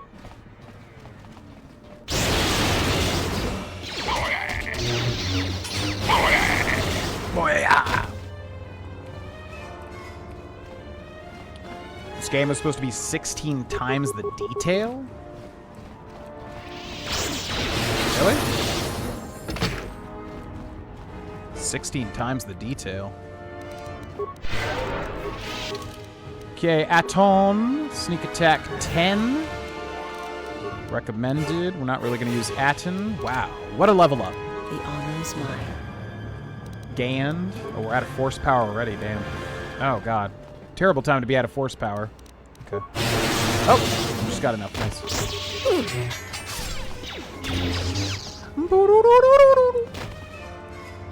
Everybody on Nar Shaddaa wants a piece of me. Man, I hope they're not going to lock me out of the entertainment district because I wanted to see what that was about.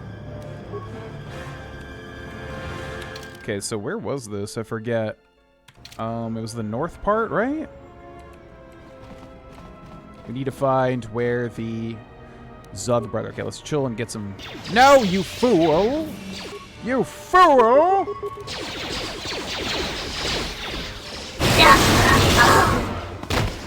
God, it's crazy how strong being a Sith is, man.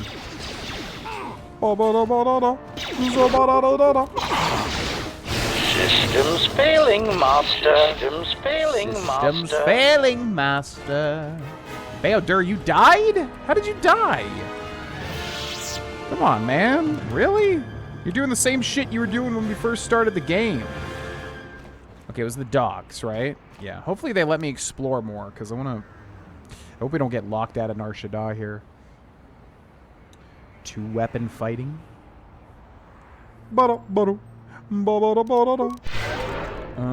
Let's do... Isn't there a way to restore Force Channel? Force damage FP. So if I have this, I get my regen faster, right?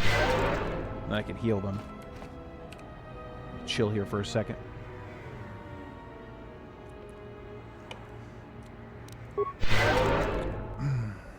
Okay.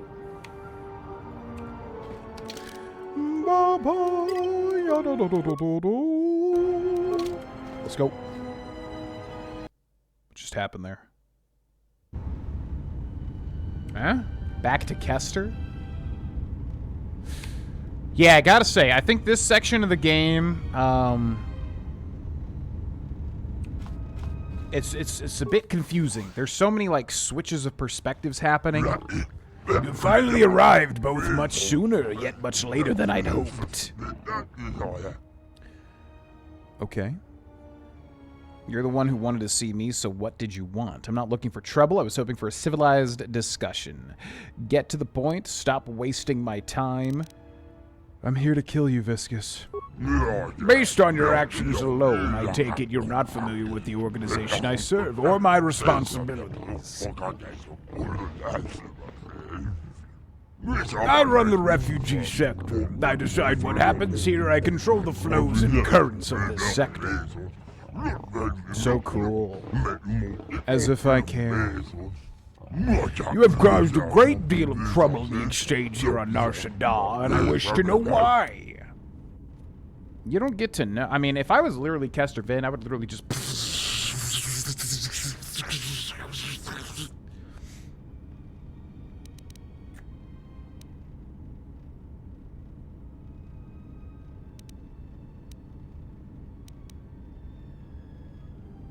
Because you've put all... What? Because you've all put a bounty on my head. After putting a price on my head, prepare to die. Oh, you mistake me. I was not the one who put the original bounty on you. We all have our masters, you know. My soon-to-be deceased boss, Goto, was the one who placed the monumental sum of credits upon your head. Your price is so high that any bounty hunter who captures you would be able to buy their own planet. You must have angered Goto greatly for him to hunt you so. That is why you are the perfect mate, and why I will bring you to Goto, then kill him.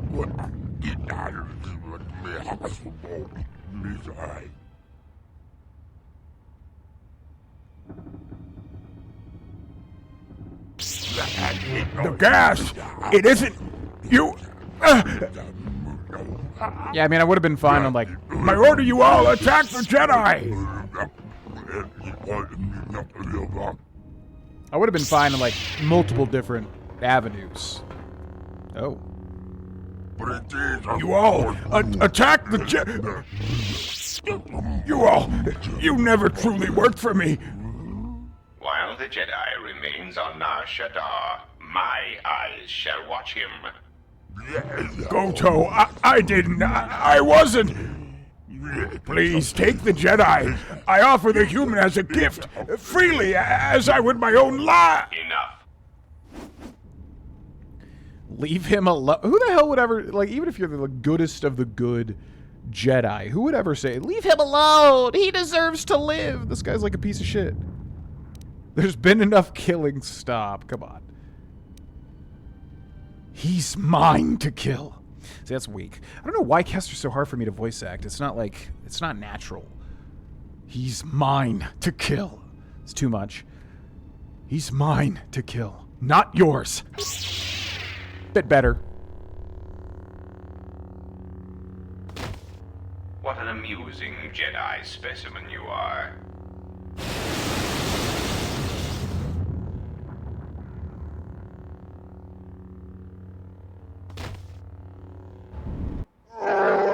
No! Viscous dead! The Jedi! Something.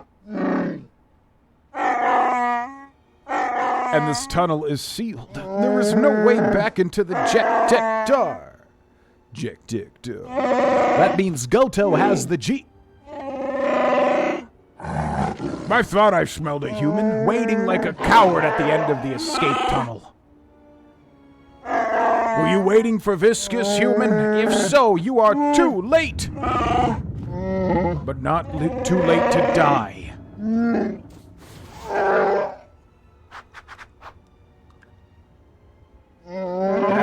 Why is the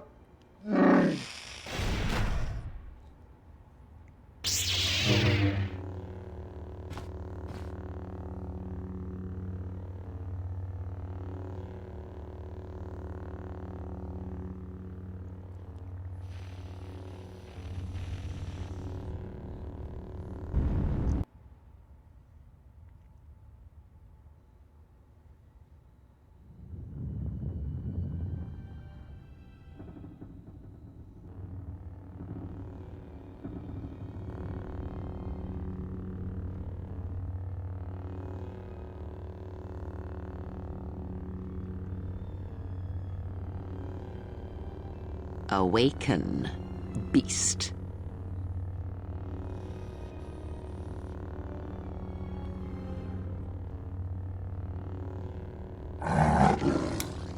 Who are you? How did you bring me here from the tunnel? I was attacked by another Jedi, and you, what did you... I have saved your life, beast. That makes it mine. Just immediate roundhouse kick to an old woman. Kneel. Why? Why do you do this? Why did you not let me die? Because there is something to be learned of strength, beast, even within your empty shell, and it will be needed in the times ahead. You want me to hunt the human Jedi? No, that you shall not do. You will not bring harm to the exile, and if you do, beast, I shall break you. The screams of your tribe of primitives, the scene of lying blinded with the Huntress's blaster at your skull, I shall make it so that is all you hear and see for the rest of your days. Even your madness will not save you if you bring harm to the exile. Know this. Kill me! I cannot bear the weight of another life debt. Oh, the life debts of your people, the life debt you have twisted with your hate. I felt it within you. I shall promise you this, beast. Unlike the red-maned Huntress, as long as you are loyal, I shall never show you mercy. No pity. All it requires is that you immerse yourself in another lie. The exile, you shall be his servant until I call upon you. Do this thing, and I shall grant your desire.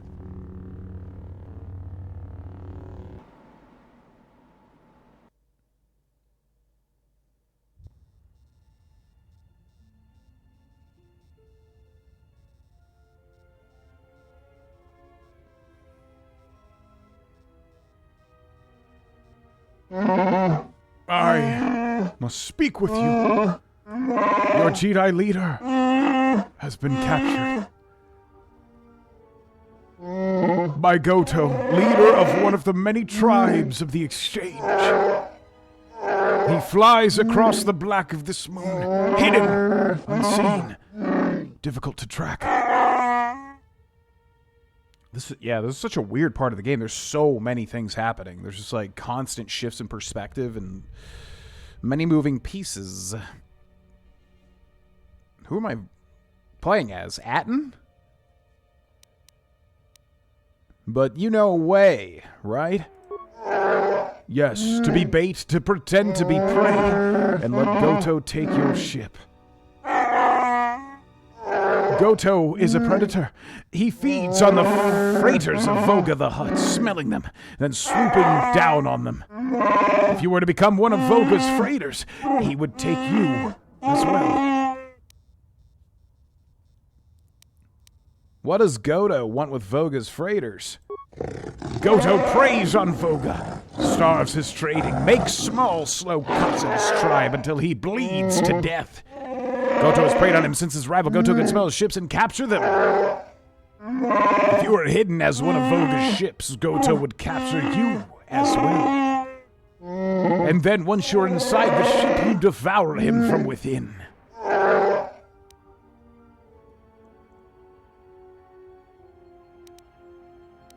So how would we become one of Voga's freighters? By changing how your ship smells. The pattern of lights and codes within the ship are what Goto smells. Voga's warehouses where such patterns are stored. But it is run by machines, and one would have to be a machine to gain access. I have a new droid for Voga, 2,000 credits. What is this now? Before I accept this, I must ask you how you acquired this particular droid. I am champ. I win it in Pazak match. There should be no problems then. Credits will be transferred to your account as usual. Good. How I do? What is this thing? You're welcome. Good luck with your plan, little droid. What is this, like a bat? It's not an Ewok. Similar Let's vibe. get you to work. Report to C7E3 for assignment.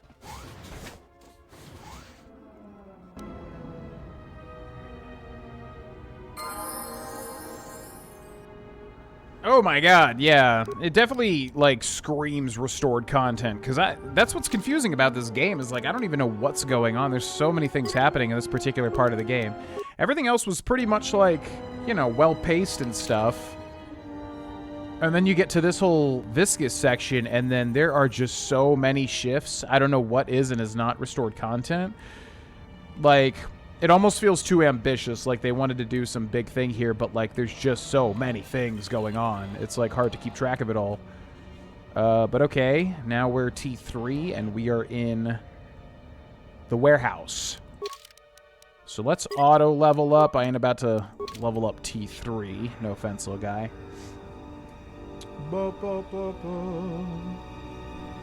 Is YouTube your full-time job? Basically, right now, my full-time job is YouTube, streaming, stock market trades, and voice acting. A combination of all of those 4 things. But more or less, yeah. I mean, YouTube and streaming, videos and streaming have been my full-time job. Ever since, like, 2015, I usually like to say. What's up, Arpiazzo? Welcome in. I know Star Wars is technically fantasy, not true sci-fi, but anyone using a regular melee weapon or hand-to-hand fighting weapon when blasters exist seems totally insane. Yeah. Yeah. That's why Dune's cool, right? Because Dune has those shields that you have to, like, you have to use melee weapons because you have to, like, slowly cut through the shield. Pretty good idea. What's up, Carlos? Welcome in. Imagine playing this game back in 2004, but without all the extra dialogue. That's the thing. It's like, yeah, me as a new player, I don't know what is and is not new, so it's a little confusing for me. It's supposed to feel like a climactic rush at the end of the planet. It all makes more sense. Yeah, that's fine. I just think, like, the execution, it's not that it's bad. I just think that, like, compared to the other planets and compared to KOTOR 1, the second half of Nar Shaddaa, it's just like, yeah, it's like the Sanders, what do they call it? The Brandon Sanderson Avalanche, the Sander Lanch, but kind of all over the place. You are not authorized to leave the warehouse. Please report to your post. I think specifically what it was is, like, trying to escape the labyrinth and then constantly, like, switching to Hanhar, and then having Hanhar like unlock doors, and then you're unlocking the same doors as your main character. It was just really confusing. I was like, what am I? I'm trying to like get in there and then have Hanhar get in there, do the thing, and then me come in there, do the thing, and then go back. It was like just so confusing. Like I didn't know what was going on. I honestly think it would be better if they just cut out the Hanhar parts and just have you play as Kester, but like maybe Hanhar is talking to you on some sort of walkie-talkie or whatever. That probably would have been better, I think. The droid is busy and ignores you. Well, okay, fine. Not like I need to know. Whatever. The droid is busy and ignores you. It's C6E3. I certainly hope that rude C7 unit didn't send you over here. Those more recent models have no etiquette programming whatsoever. Deet. I'm gonna get really like dramatic with this. Deet. I think he should be replaced or shipped down to maintenance to direct droids there. But I cannot seem to convince my masters of the logic of the request.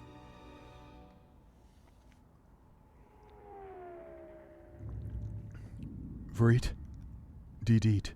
Oh, I wouldn't go that far, despite what others would say. A number designation for a C7 unit means far more than an integer increase.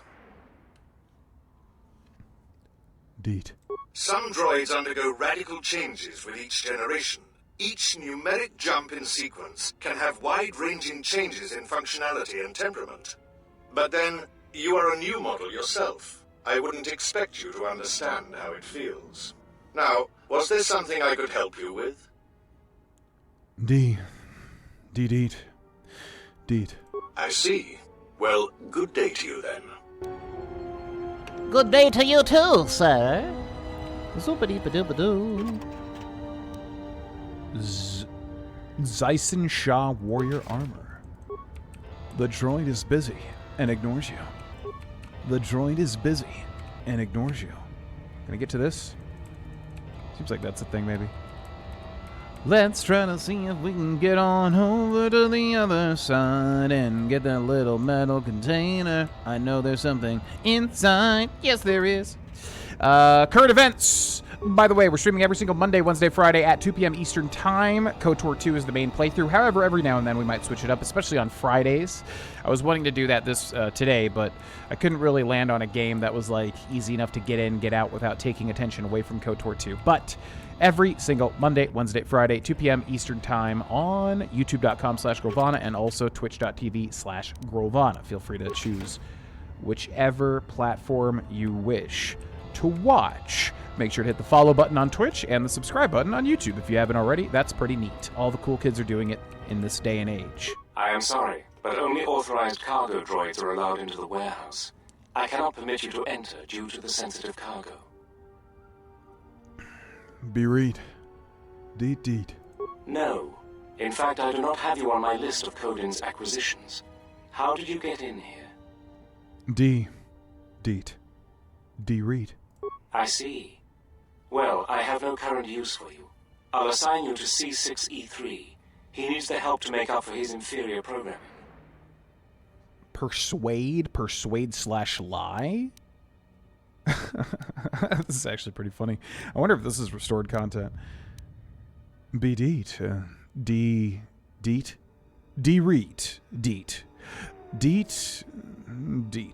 If you do not wish to comply with these instructions, I can have you given a memory wipe and behavioral reprogramming.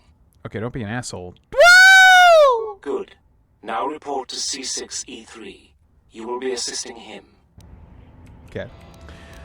C6E3. As I said, only authorized cargo droids are given access to the rest of the warehouse. Now please get back to work. I know that C6 unit needs assistance. Bereed. Deet. Shouldn't you be getting back to work? Keep this up and you'll be on the scrap heap by tomorrow. What do you think I was trying to do? Trying to leave your conversation. I have recorded every single thing in Oblivion Remastered for the main channel, youtube.com/Grohlvana. Every single thing is recorded. think it's this guy. So yeah, we will be ending, the last thing to do is to record the finale of Oblivion Remastered. So that series is very close to ending, and then after that, we're also very close to RDR2 ending too. So basically, once Oblivion ends, we'll shift focus start to RDR2. It'll finish quickly after that, and then the schedule is wide open to do whatever we wish moving forward. So we'll probably do some big sort of like sub-Saturdays, trying to basically get feedback. Where can I improve? What have I been doing well? What do people want to see? That sort of thing. So keep an eye out for that, because that'll be a big moment in the near future of the main YouTube channel, which is where you are most likely watching this stream. Oh, you're back. What can I do for you? Deet. That C7 droid absolutely infuriates me. Needs help to do my job, do I? Deet. I would be happy to help you, but as long as that C7 unit is perched at the door, I can't. Duo. Well, if the C7 unit were to be disabled, my programming would require me to take over his responsibilities in his absence. BDD. Yes, I would be willing to give you access to the next room. DD.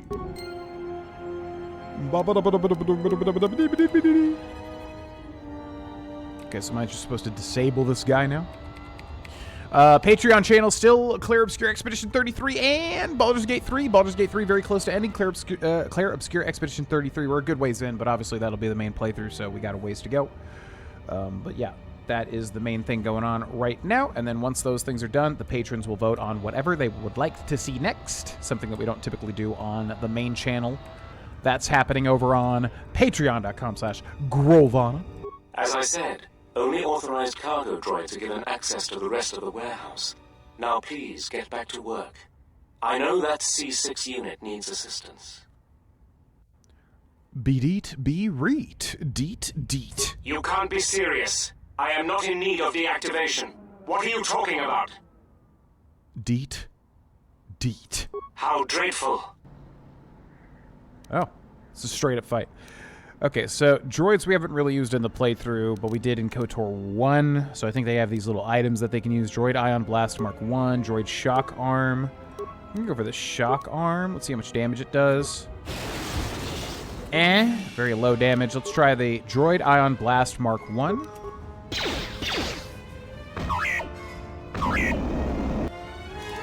It's alright. I guess we'll load him up with that. Looks like we're beating him in this fight. Boo-wee!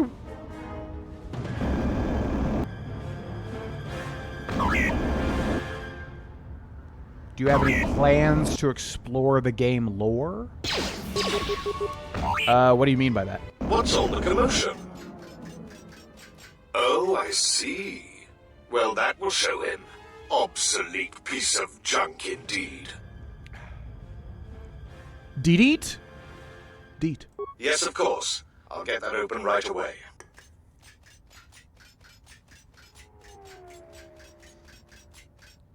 Just a moment. There. Deet. You're welcome. Thank you. Okay. Can I loot this guy? Oh. Oh, no. Okay. We were paused there for a second. Remains we can actually loot. Droid Bio Assault Spray.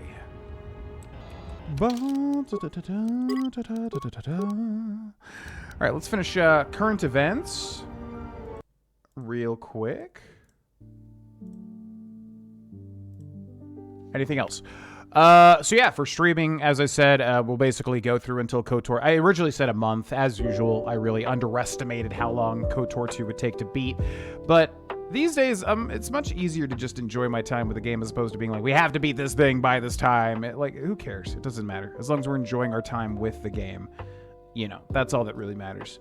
So basically, yeah, that's what we're doing with streaming is once KOTOR 2 is done, making the choice to either continue streaming or stopping streaming and then putting the focus onto the voice acting.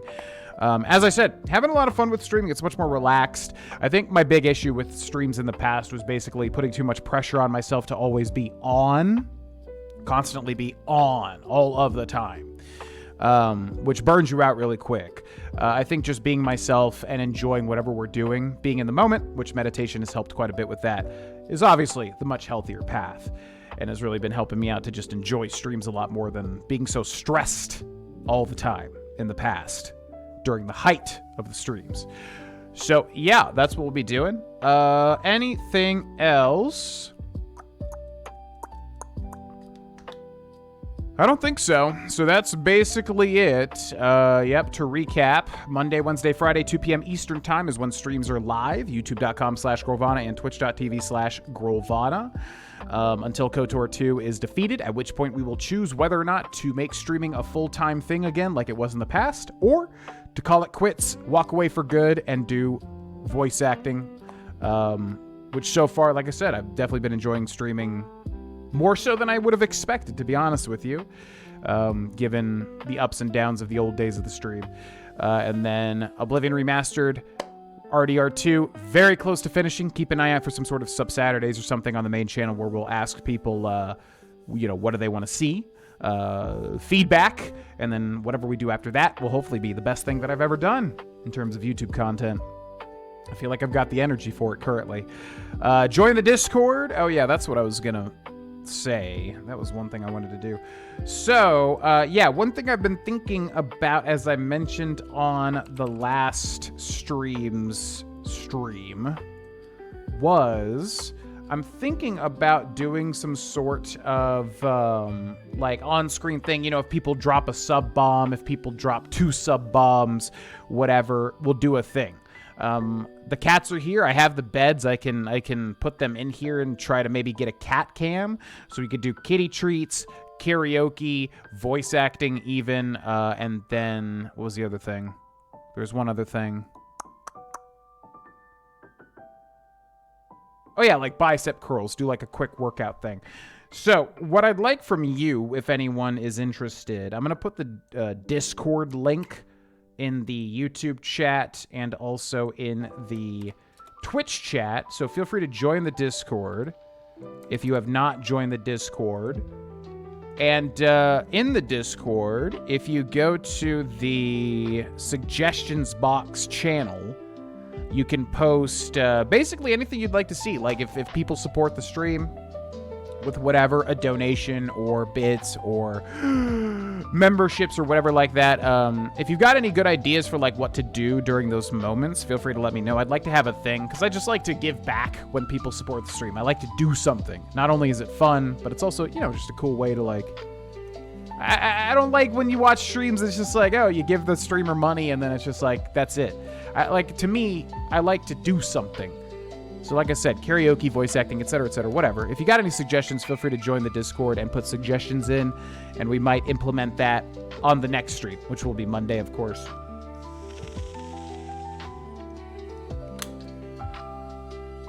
I think that's everything. Yeah, check out the Patreon as usual. Good stuff over there. Follow the socials, at Grohlvana, if you wish. I think that's everything. So let's catch up with the chat, and then I'm going to go grab another beer, and we'll get back into the video game. The backstory of the game and how it connects to the first game. Well, I mean, I'm playing the game. We've played KOTOR 1. We have a full playthrough of it, so I mean... I'm basically playing both to try to see how they interconnect. I don't know what you mean by, like, exploring... Do you mean, like, reading books or something? What do you mean by... exploring the lore? I'm glad Ghost Ninja is RDR2 R2D2's cousin. Now that you'd have to ask Matt Pat. I cannot tell you. All right, I'll be right back, folks. Thanks for watching.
All right, welcome back, ladies and gentlemen, to myself, I guess. The last beer of the night is going to be...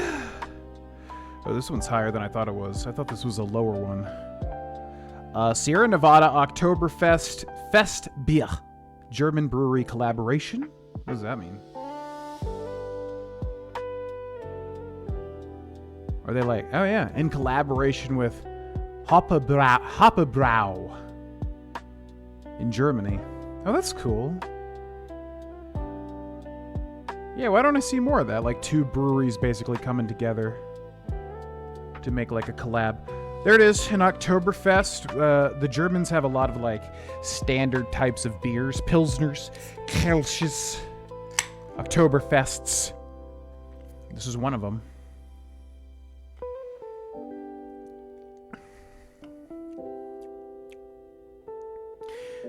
Yeah, quite tasty. Yeah, I don't really know exactly what like differentiates an Oktoberfest. That's a bit of a blind spot in my beer knowledge. But it's pretty good.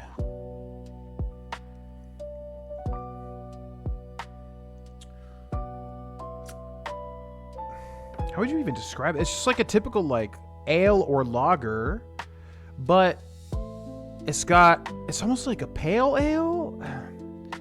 Yeah, how do you even describe that? It's tough to describe. Bum, bum, bum, bum, bum.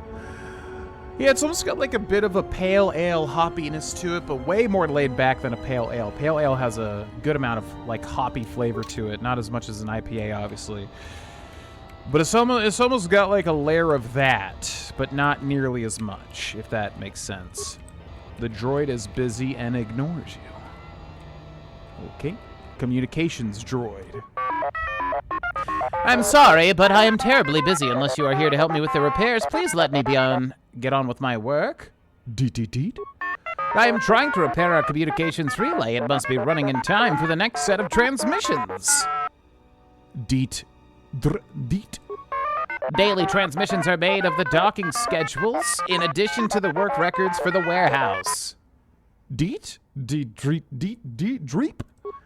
No, I don't think there's anything strange about that. Now, if you'll excuse me, I need to get back to work. Okay. The maintenance droid. Where are these? Man, these maintenance droids are like tanks. You'd think they'd use them for like an army instead. The maintenance droid. The metal box. Where we find a droid unity grid. The hell is that? Droid unity grid. Should we equip T3? I don't know if it matters. Well, yeah, yeah, sure. Let's put some stuff on him. It'd be cool if there was like an optimized thing here. Computer use, attack mod versus human. Computer use, security, repair, defense bonus 2, dex 1. Computer use, reflex 2, dex 2. How do you regen a droid? Let's just give him the dex 2. That's pretty good. Droid upgrade class 3, attack mod 2, defense bonus 1. Good enough for me. That's pretty good. Demolitions 4, 3 versus human, computer use, security, repair bonus, defense bonus dex. Let's give him the dex. Toxin emitter, plasma thrower. Let's give him the plasma thrower just because that sounds cool. Defense bonus 5. Defense bonus 6. Sure. Why not? Bio assault spray, poisoned virulent, carbonite projector. Oh, that thing was really good, at least at the start of the game. Defense barrier, absorbs energy. So these are all uses. Usable by, uses unlimited. Absorbs energy, sonic, cold, heat, ion, blah, blah, blah, blah, blah. So that's only used for T3. And we can give him one of these blasters instead. 1 to 8, 23. 1 to 8.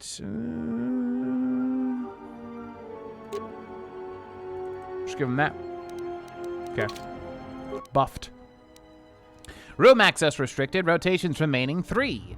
3E, 1D, ba-ba-ba, zubadi, ba-ba-dee. Rotate leftmost block clockwise, leftmost block counterclockwise.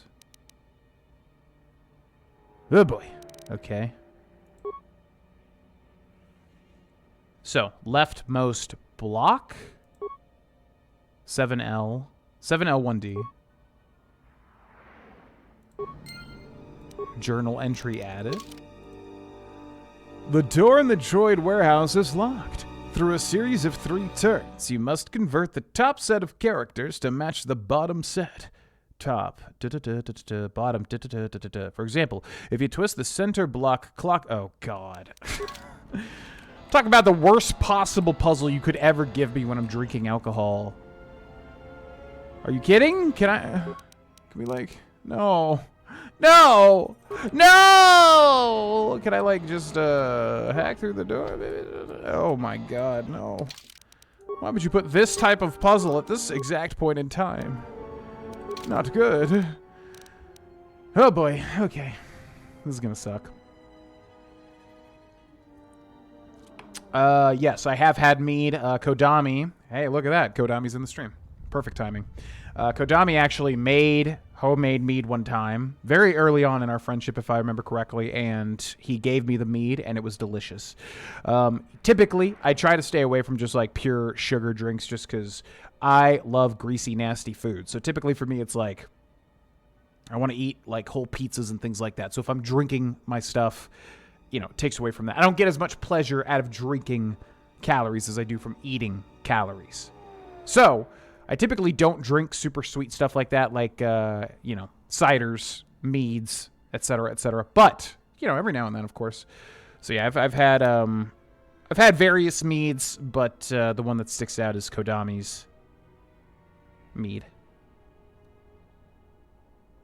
Okay, I see the answer, but I'm not going to look at it because I want to at least try it. How's it going with reintegrating of alcohol? Pretty good, yeah, honestly. It's tougher just to basically, like, balance the calories.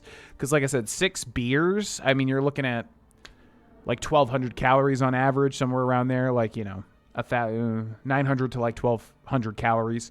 That's the only thing, really. Outside of that, it's all good. The money expenditure is stupid because, obviously, you're basically just spending money on nothing. I don't like doing that. I like being smart with money. These days at least. So yeah, buying, like, you know, having a drinking stream or whatever, it's fun, it's worth it, but to me, I'm like, I still know it's kind of like a stupid money expenditure, if that makes sense. And the only other thing is the calories. Outside of that, it's been pretty good. Yeah, originally I was a little scared of it. I was like, okay, let's go back the other way, but then now I'm like, I think the main thing is you have to just let go of being a perfectionist about everything, including just enjoying a drink every now and then. You know what I mean? Like, being a perfectionist really just messes you up in so many different areas. You get too obsessed about maximizing efficiency and everything, blah, blah, blah. Meaning, even with alcohol, you can't just, like, you know, it's okay if you just moderate it and have, you know, a bit of moderation, which is tough for a perfectionist. It's something I've always struggled with. But currently, anything in that area has been much more healthy for me. Because, like I said, I think meditation has really let me let go of the perfectionism quite a bit, which feels so nice. Okay, so I got to figure out how to do this. Room access restricted, rotations remaining 3. So you get 3 total rotations. 3E, 1D, L7T, 3. 1E, 7T, 3L, 3D. So you have to make all of these. You have to make the top two appear like the bottom two, right? Or vice versa. So, leftmost block clockwise. I don't even know what that means. It just means these, like, top four. Leftmost block. Clockwise? What? So these top four go, like, to the back? Is that what happens? So 3L13 goes over to the right. Yes?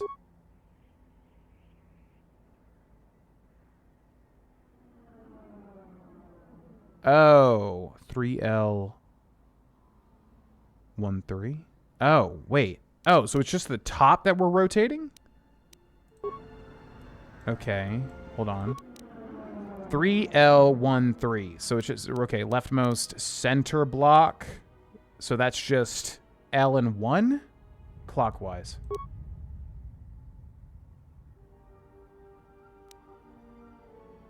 Okay, so it's only the top.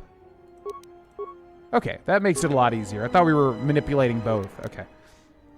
So, 3E1D L7T3. Okay, so leftmost block, center block. Yo, thanks for the sub on YouTube.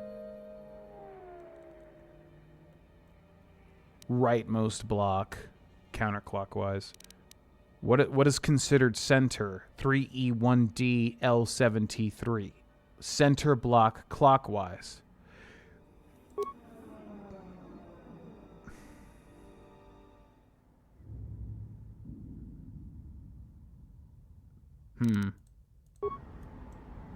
Yeah, I'm confused as to what a block is, because, I mean, there's obviously, you know, 1, 2, 3, 4. Okay, so we need the 1. Where's the 1? There's the 1. We need the 1 on the left. We have 3 rotations. Okay, so rightmost block counterclockwise. So that would move the 1 to the left. But what's the, I don't, like, there's 2 middles. That's what's weird about this.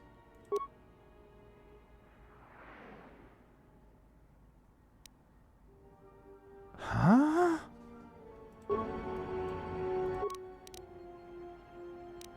What is a block? I understand this is probably just like a Rubik's Cube, like, visualized. I get that. But I don't... Center block clockwise. What is a block?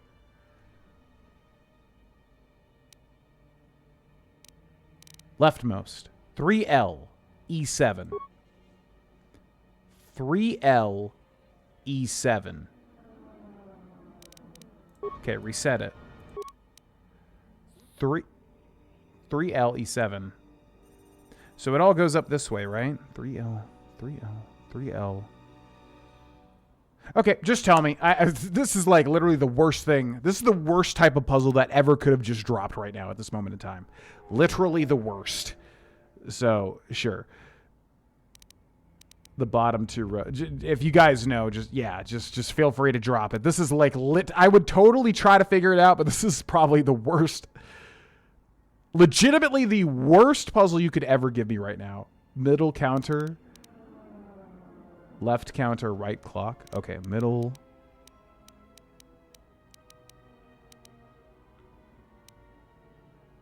Middle counter. Left counter. Right clock. Room access permitted. Yeah, I'm assuming... I've never even seen a puzzle like this ever in a game.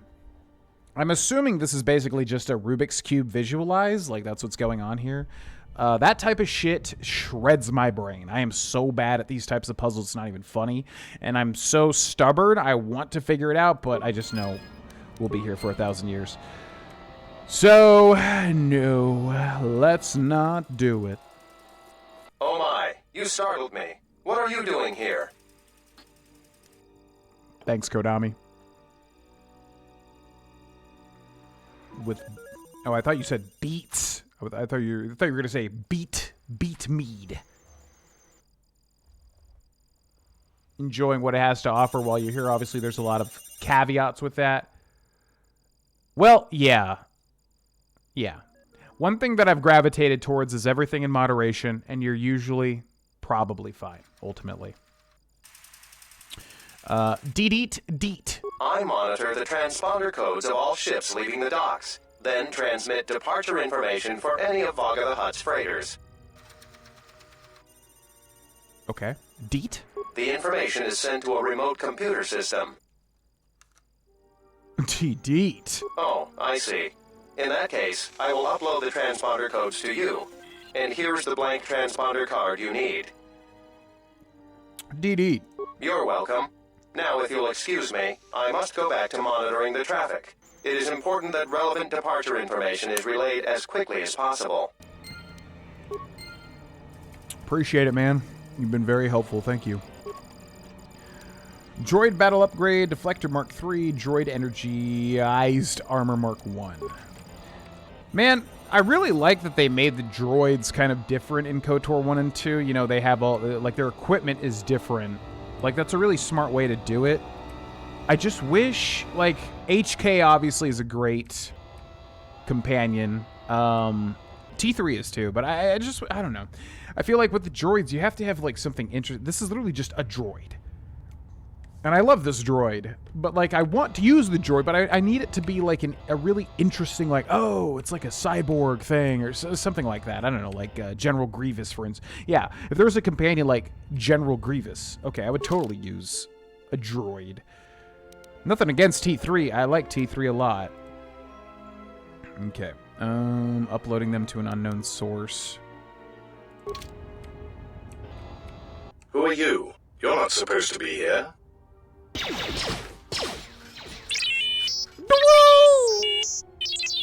Confident statement. You have the list of Voga's launch codes. You will give these to us now, or else we will be forced to take drastic action. I don't think that I can beat 3 HKs as T3 here. Be-deet, be-rate, deet.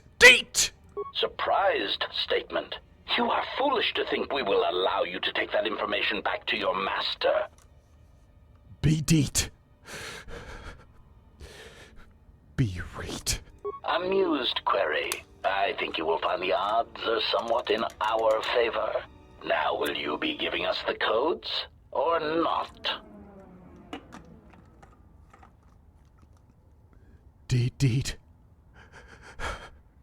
Be-deet. Be-rate. Deet. Incredulous statement. Then we will have to take them from you, which I assure you was our preference to begin with. Well, I hope we can do this because, oh god, we didn't even save, did we? Can I save now? Okay, we gotta make a new slot. We're gonna call it T3 May Die. Some of you may die. Alright, what do we got? Attack, droid carbonite projector, droid plasma thrower, and a whole bunch of grenades. So let's see, is this guy in the back fighting me too? Let's see what the carbonite projector can do. I feel like he's just gonna die. How are we gonna beat this? Okay. Plasma thrower. Let's do the plasma thrower on this guy.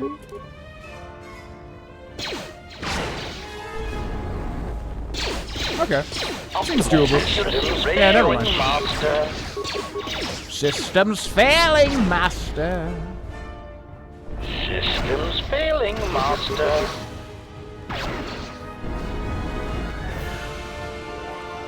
Systems failing, master.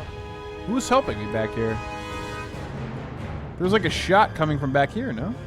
Systems failing, master. What do we got? Loot the HK. Droid Unity Grid and HK Chassis. Droid Unity Grid. Droid Unity Grid and Droid Defense Barrier. Okay, bye. Wee. Have I opened this? Yes. What's up, guys? Yeah, no big deal. I'm like the coolest freaking droid ever. No big deal. I'm just like the coolest. What do you think, B5D8? Please enter the warehouse and report to C7E3 for assignment.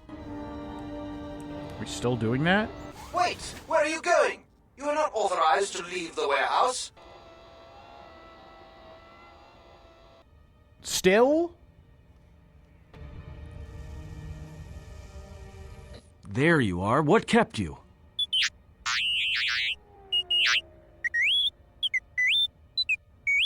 Yeah, I know there's droids in the warehouse. So what?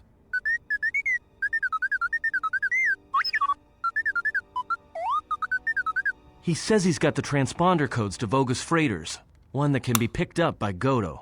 We could go to the repair shop by the landing pad to overhaul the Evanhawk's codes. From there, we should make a nice target for Godo. If you're hunting Godo, you will fail. You are chasing ghosts.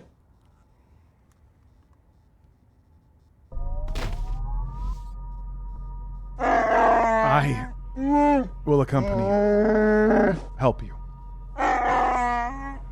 Yeah, right.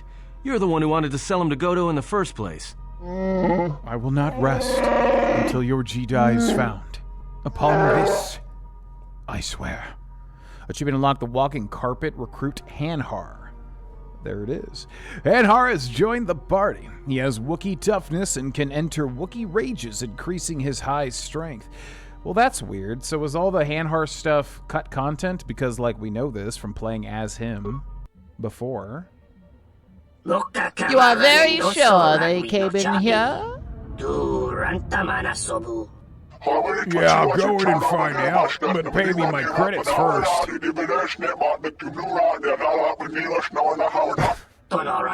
Yes, very fair request. Shoot him. I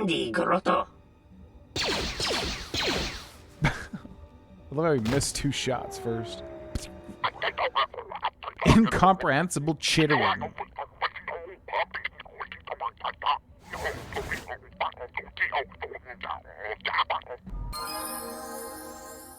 Oh, the Gand.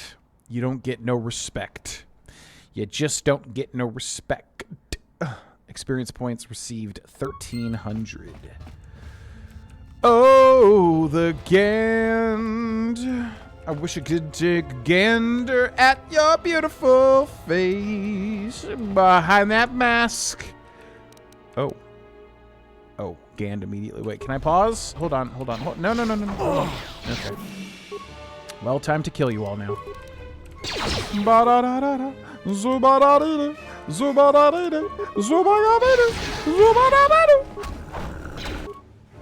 Okay, let's do, we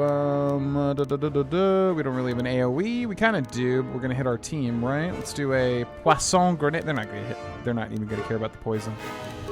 Let's do a Adhesive.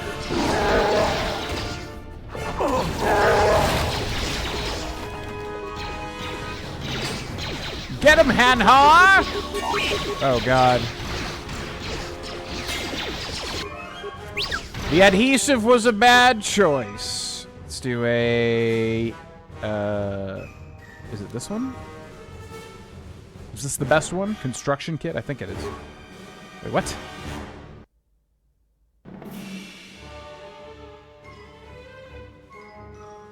Why did that do nothing? Huh? 2 times users, 3 times users. Everyone down! Oh, it did. It just didn't show it. Okay, anyways, whoopsie. Let's settle this. Let's settle this.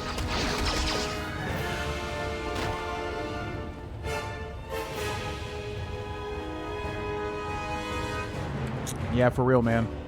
Bao-Dur, man. Oof. Is Bao-Dur, like, legitimately the worst companion, combat-wise in the game? Like, what? I mean, obviously, I guess we could just give him whatever setup, and then he's not going to be as bad, but... Man, oh man, Bao-Dur just kind of runs in and dies this entire playthrough. Auto level up. Okay, can I switch my team out? How's this happen? Add. You are unable to change your party at this time. Okay. I don't really want to go through the whole equipment stuff. I'm assuming we're all right. Hopefully, let's make a save here. T3 may die. Let's delete that save because T3 did not die. And we'll save over this one. Hanhar can probably carry anyways, I would imagine. Systems failing, master. Time to even the odds. Why doesn't he do like an attack as like his default thing?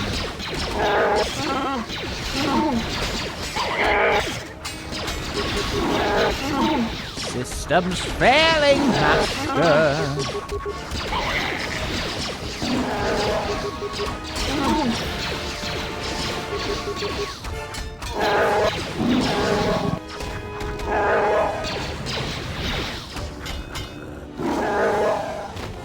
Great job. Yeah, I'm kind of feeling like, man, this has been so much story content that we haven't been able to, like, get out of. I'm kind of feeling they're going to make me just leave Nar Shaddaa, which sucks, because, like, there was a bunch of stuff we didn't do. And I was kind of trying to go around, like, in a certain order to explore everything. So hopefully we can still do stuff, man, because there's a lot of things I wanted to check out here. Let's try Power Attack now. See how much damage Power Attack does. Okay, wait. Cancel that. Rage! Wookiee Frenzy!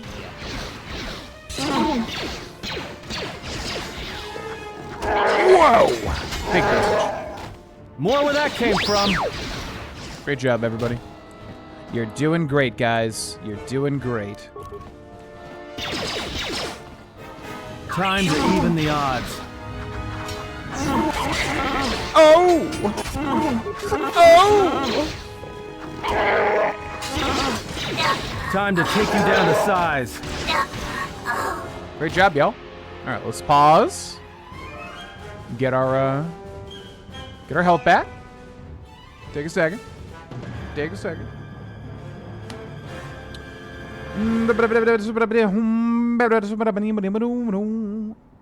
Oh, he heals droids passively. Oh, that's interesting. Okay, that makes more sense. Yeah, because he's like a droid guy anyways.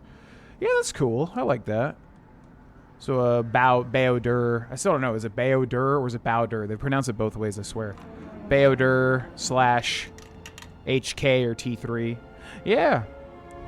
Good Jedi woman, Baodur, and T3. Now that's the wholesome party there. Yo, what's up? Mikal? Welcome in. Yeah, I don't mind that it's long. I just feel like the main plot, as I said, is kind of scattered. I feel like with the other planets, they're a little more, what's the word? A little more,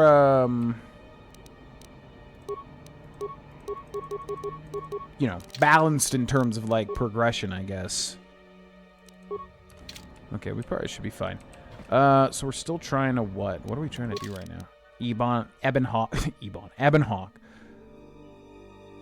Repair shop near the landing pad. To have the Ebonhawk's ID signature changed to match one of these freighters, and Goto might try to capture the Ebonhawk when it leaves Nar Shaddaa. The repair shop near the landing pad? Where's it? Wait, refugee landing pad. Map note. Wait, where's that? Here?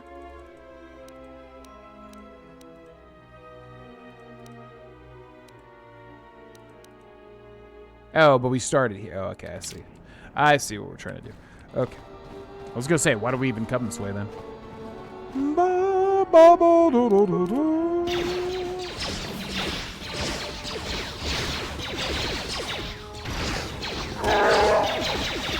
Whoa!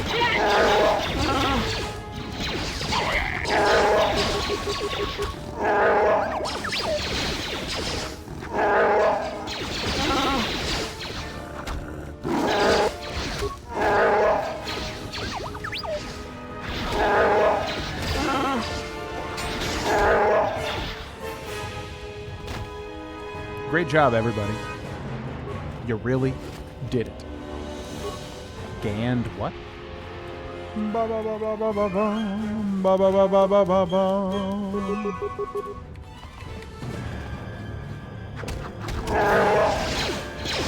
Michael? Gotcha. I wasn't sure if it was like a different pronunciation than that.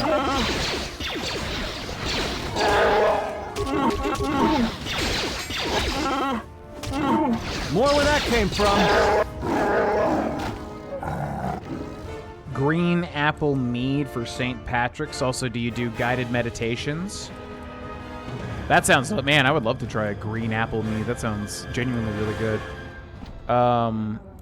Yes. So I use the Waking Up app, which honestly, at this point, it's probably better to just literally meditate by myself, because I've listened to the whole smorgasbord of, you know, all the guided meditations from Sam Harris through the Waking Up app. I've got the shtick now, I feel like.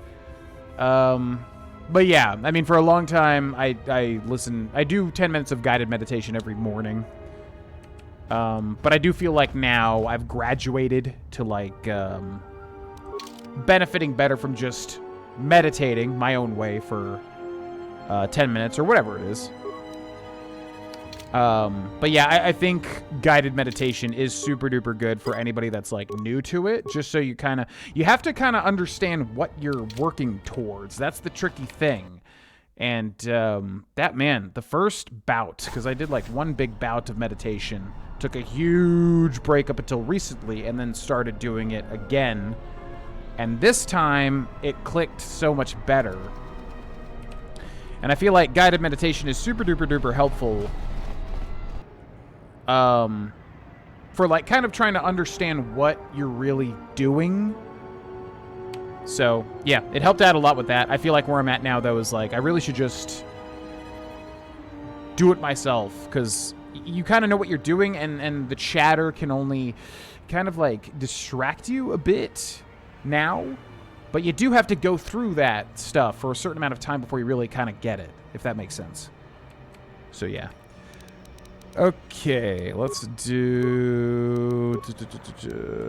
Got a whole bunch of Zoogs. It's a whole bunch of Zoogs. I'm gonna go ahead and pop... What do you guys have? Blasters? Yeah, pop that. Pop the Rage. And let's just kill you all. Everyone down.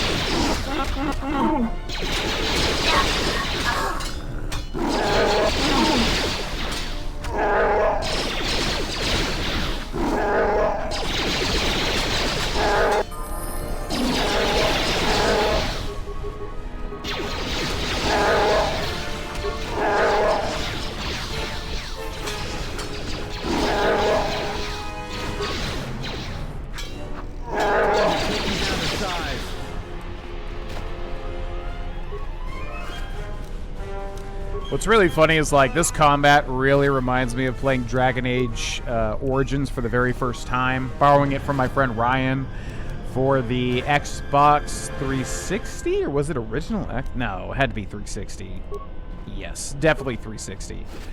Yeah, borrowing Dragon Age Origins, which he loved, and we both became friends through the love of Oblivion, funnily enough, back in high school. We were in the same French class, and I think somehow Oblivion came up, and we became friends through that love of that game. And so then he, like, was super duper duper into Dragon Age Origins when that came out, and he gave it to me to play, to borrow. And I, like, tried the combat, and I just remember being like, this is so awful. What the hell is happening here? Because I really didn't get that it was, like, That's the thing, is, like, I didn't understand that it was, like, D&D. I didn't get that it was, like, turn-based, round-based combat. So I was playing through this, like, you know, used to action games, like Oblivion even, like, you know, just hitting things. And I was like, what the hell is this? It's so awful. And I, like, gave it back to him, and I remember just having some sort of talk with him where I was like, what even, how could you like that? It was so bad. And then, like, you know, later on realizing, oh, okay, so, you know, it's D&D, like KOTOR. It's D&D style turn-based combat. I get it. So yeah, it's so funny, because it's the same thing with this. It's like, you want to just hit the thing, but you got to, like, cue the action first. When activated, Master Power Attack increases the melee damage by 12, but attacks are made with a penalty of -3 to hit. Additionally, the critical multiplier is increased by 1. If a critical hit would normally double damage, it would triple damage when Master Power Attack is used. Whoa, I forgot about that. Finally, on a critical hit, the target is knocked back unless they make a Fortitude save of DC of this attacking character's level, plus twice the attacking character's strength mod. Used to quickly dispatch groups of easy-to-hit opponents. Yeah, let's do that.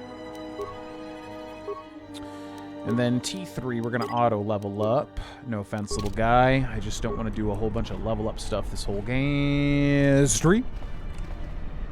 Now, we're trying to get back to the landing hangar, right? No, we're trying to go to the repair shop, which is where? TN Tubbs shop? Is that what it is? Workbench, swoop gallery.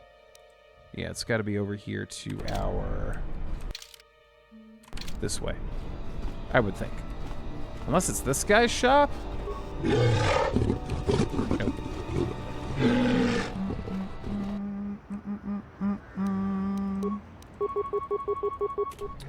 Are all 10 minutes quality for you? Do you go straight into it or ease into it with any technique?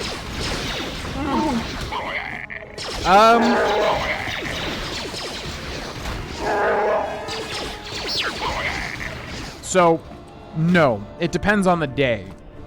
Some days I am highly distracted. Some days I have so much going on I can't really devote the full time to I always do the 10 minutes, but what I'm saying is, like, sometimes, you know, you're just too distracted, and that's a part of it. You have to understand, like, you know, again, as a perfectionist, it's like you always want to just make everything perfect, but it's letting go of that. It's like, okay, today I have this energy or this time or this attention span to work with, and I'm going to make the best that I can with it. That's kind of like the key right then and there. That was huge for me. Huge to understand, you know? So to answer your question, I always do 10 minutes at least. And then after that, like, I can kind of tell, right? Like, if I'm highly distracted, my brain's racing a mile a minute, there's so much going on, major events have happened, you know, I'm learning the stock market stuff, right? So, like, if major things are happening with the stock market and my investments and things like that, it's going to be harder to get into the moment because there's going to be so many things racing through your head. And I know this, and when I sit down to do it, I know that.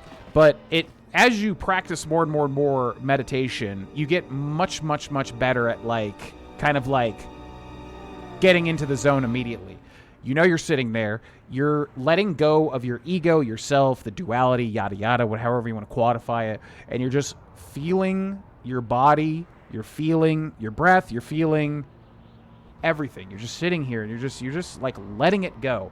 And as you practice meditation, it gets easier and easier and easier to do that. So even if there is a day where there's so much stuff going on in your head and you're like super duper distracted and all that sort of thing, it becomes easier over time to just let it go and immediately meditate. Now, the true goal is to have that apply to your entire life, because as Sam Harris says a whole bunch of times, it's like, meditation is not just when you sit to meditate. The idea is to obviously implement that to every second of every day. And that was the true eye-opener. Like, when I figured, like, because everybody that, like, wants to meditate, you just do it. You do it for the 10 minutes and you move on and you forget about it. Really what it is like doing it so long that it becomes second nature. Whatever you're doing at any point in life, you know, to just integrate it. And it takes kind of practice at it, and it takes doing it very consistently and over a long period of time. But slowly, your brain will naturally change to, like, do it. And it's amazing, because then you're just so much more calm. You're so much more less reactive. You're so much more... You don't really care about all the negative shit all the time as much as you used to, because you're in that moment. And even if you do start to feel stressed or freaked out or anything like that, your brain reminds you, you know, you can kind of restart again. And that's mindfulness and that's meditation, blah, blah, blah, blah, blah, blah, blah. So anyways, to answer your question, yeah, I sit down for the 10 minutes and then, like, it just depends on how I'm feeling. But usually these days I can ease into it much easier. I can kind of just get into the vibe. But the ultimate goal is to have that vibe for, like, your whole life. But it's hard. I mean, that's why people, you know, do it for long periods of time, ultimately. And I see a shape. Is someone there again? Welcome to the end shot. My eyes are old, but I can see you want something of me. Can you change our ship's ID signature? You have a blank transponder card. Yes, this I can do for you. What ID signature do you want to use?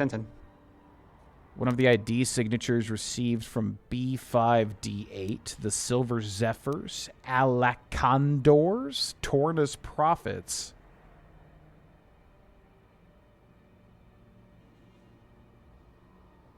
Oh, shit. Okay, This is what I was wondering, because, yeah, we did that little weird quest to, like, set the priorities of the thing. So I almost feel like what this is like, if we choose the correct answer out of one of these 3, we get, like, a bonus. Does anybody in the chat remember what the highest priority was? I cannot remember. We did this, like, little quest thing, but I don't remember, like, what the correct answer was. Does anybody know what the best choice is here? Because, yeah, I don't remember. Anybody know?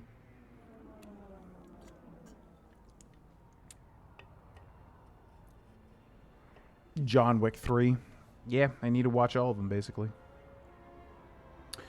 Might be the opposite of a perfectionist. Well, yeah, like I said, thanks for the sub on YouTube.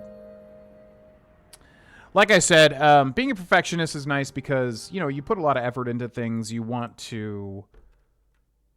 Which ID code to use KOTOR to...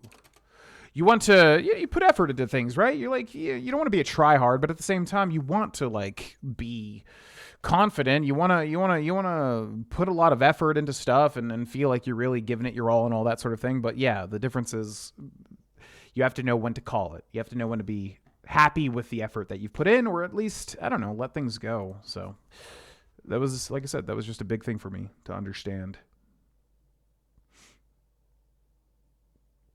The choice does not change the outcome. Goto, huh? It doesn't matter? Then what? Then why do we do that? It makes literally no... Okay, I'm confused. I thought that was like a bonus mission to basically get like a bonus, but apparently nothing matters here. All right. One of the ID signatures received from B5D8. As you say, just one moment. It's done. Much luck to you, visitor.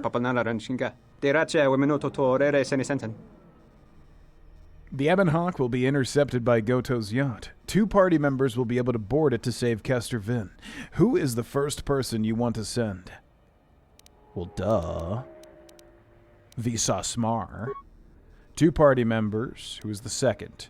Atten Beodur, Mandalore, Handmaiden, HK, Kreia, T3. Kreia would be interesting because she might have some cutscenes. Hanhar. It's really between Hanhar or... We'll just send Mandalore. That's our squad anyways.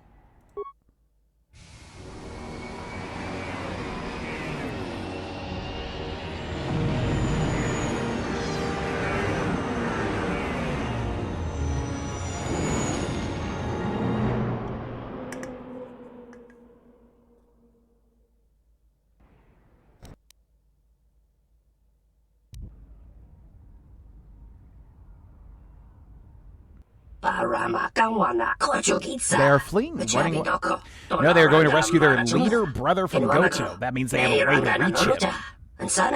Follow that ship, all the space traffic around Nar Shaddaa. Oh my god, it's so fast.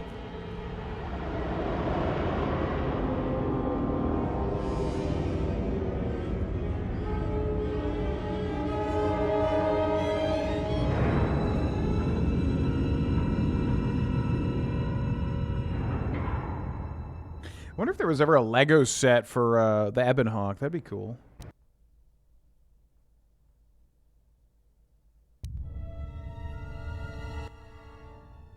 No, I'm not saying it's turn-based. I was expecting someone taller.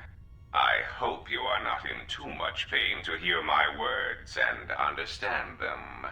I am Goto, one of the officials representing a percentage of non-sanctioned trading here in both the YouTube system and Republic space. And I had a question for you. Are you a Jedi? Yeah, I'm not saying Dragon Age Origins was turn-based like a JRPG. I'm just saying that it's D&D rules. You're doing things in like rounds of combat, basically. As a kid in high school, I didn't understand that. I was like, I thought, I was used to like action games, something FPSs, things where like you just do the thing and the thing happens. In Dragon Age Origins and KOTOR, you have to like cue the thing and then wait for it to happen. Yeah, I was just saying, like, an Ebon Hawk would be a great idea for, like, a Lego set, you know? No. I turned from the Jedi long ago. Indeed. That is unfortunate. Still, perhaps you have some value. I have gone to considerable expense and effort to bring you here. It is because I have a job for you.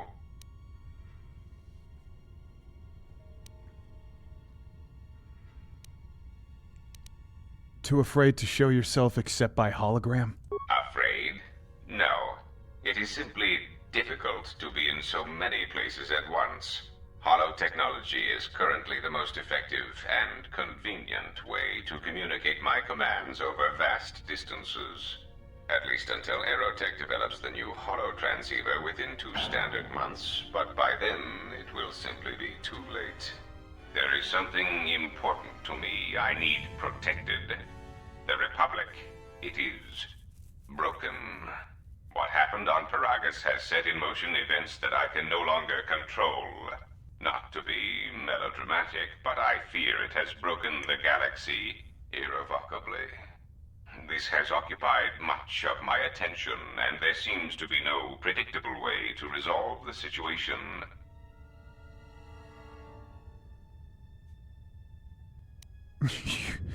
You have to be joking. In 1 standard month, the Republic will collapse. Not due to war or secession, but because it lacks the infrastructure to support itself. It is unknown to all but a few, but the Sith won the Jedi Civil War. Even with their supposed victory, the war left the Republic on the brink of collapse. Rather than remain and help solidify the Republic, however, Revan chose to leave known space. A frustrating turn of events, as a rallying figurehead could have done much to restore order.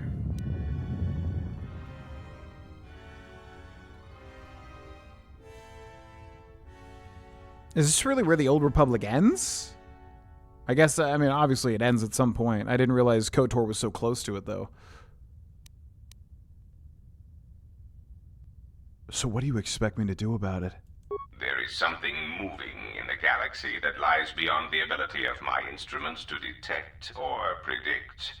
I believe it to be a legacy of the Sith, but I have been unable to determine the source. Whatever this presence is, it is staging strikes at key figures throughout the Republic, and through some unknown means, it is causing the destruction of worlds. Kotor, a Miraluka world in the Mid-Rim, was one such place. I have reason to suspect there was a gathering of Jedi on that world when it was rendered lifeless. I cannot find any pattern in these attacks, and it is a source of frustration to me. There is some clue, however, that perhaps the Jedi are linked to these attacks, or that the targets are significant in some way I have yet to discover. Okay, whoever mentioned that things would make sense near the end of the plot here. Yeah, you're correct. I didn't realize it was... I thought it was just going to be a typical, like, I'm Goto, the evil head of the exchange, and I'm going to kill you, blah, blah, blah, blah. I didn't realize it was going to build into, like, the bigger plot. So this is definitely much more interesting than I was expecting. Can't find a pattern. The Jedi are linked to the attacks, or that the targets are significant in some way I have yet to discover.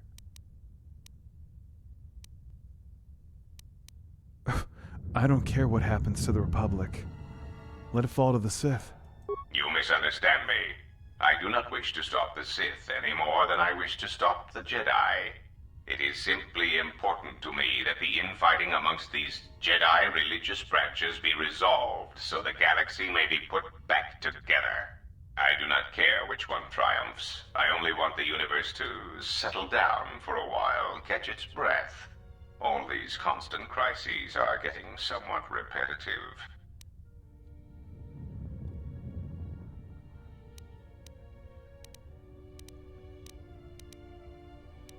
But you're a member of the Exchange. Why does it matter? You could say I am something of a patriot. Although I was unable to serve during the troubles with the Mandalorians or against the aggressors known as Malak and Revan, I am able and willing to serve now. The problem is I can find no side to choose.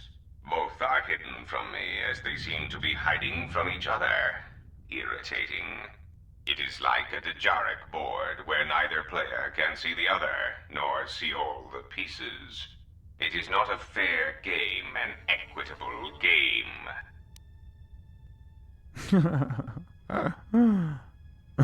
I want to say this so bad. The Republic deserves to die. And it has been too long suffering as it is. If you care nothing for the Republic, perhaps finding the source of these Sith and resolving the situation would be to our mutual benefit. There is no margin for error when I say that these Sith seek to murder you and all Jedi everywhere. They have been quite deficient. And when they dispose of you, there will be nothing left to stop them, and the galaxy will fall under their influence.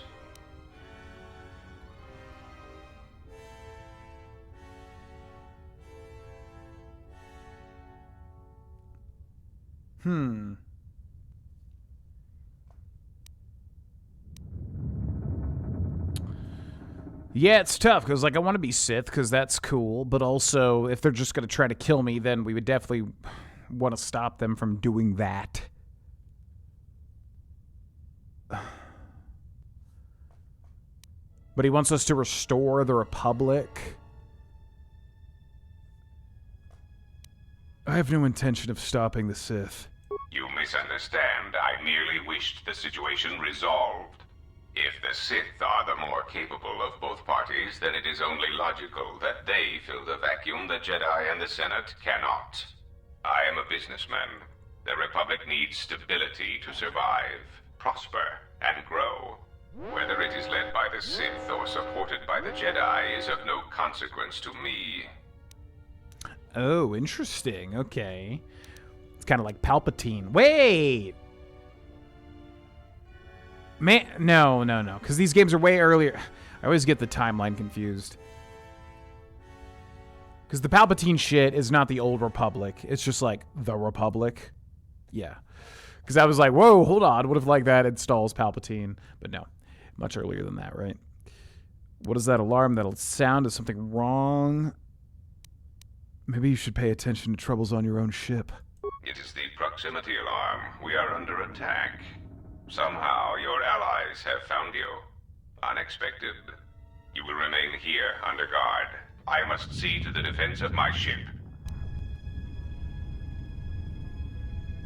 Announcement.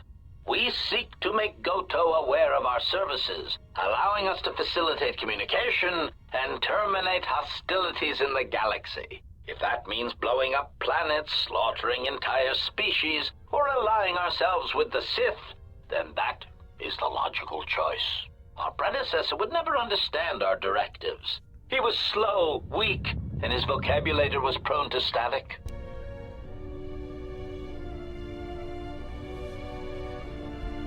Yeah, that's my big thing with the Sith, is like they're always just like, the Sith will rise to power and whatever. It's like, but you all just betray each other. Like, that's what you constantly do. So what does it matter? It's like, you're just going to kill everybody. There's only going to be one Sith. Wow, cool. Now there's one guy. Epic. It'd be cool to see, like, I don't know if that exists, but it'd be cool to see, like, some sort of Sith group that, like, understands, hey, we kind of need to, like, work together, or we're not going to accomplish any of our goals. We're just going to constantly betray each other over and over and over again. Ratio achieved. Accuracy ratio achieved. Oh, God. Systems failing, Freaking die! Oh, my God. Systems failing, Master. Systems failing, Master. Jesus. Systems failing, Master. What's wrong? Okay, level up, skills, recommended, awareness, and treat injury. Sounds good to me. Level up, attributes. We definitely want Dex here, right? Yeah, which sucks because he gets a bunch of strength.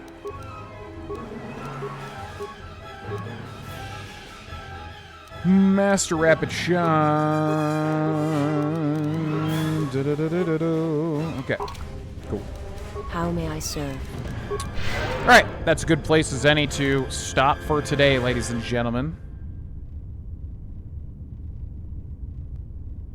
Come on. Okay. Yeah, we will end here for the day.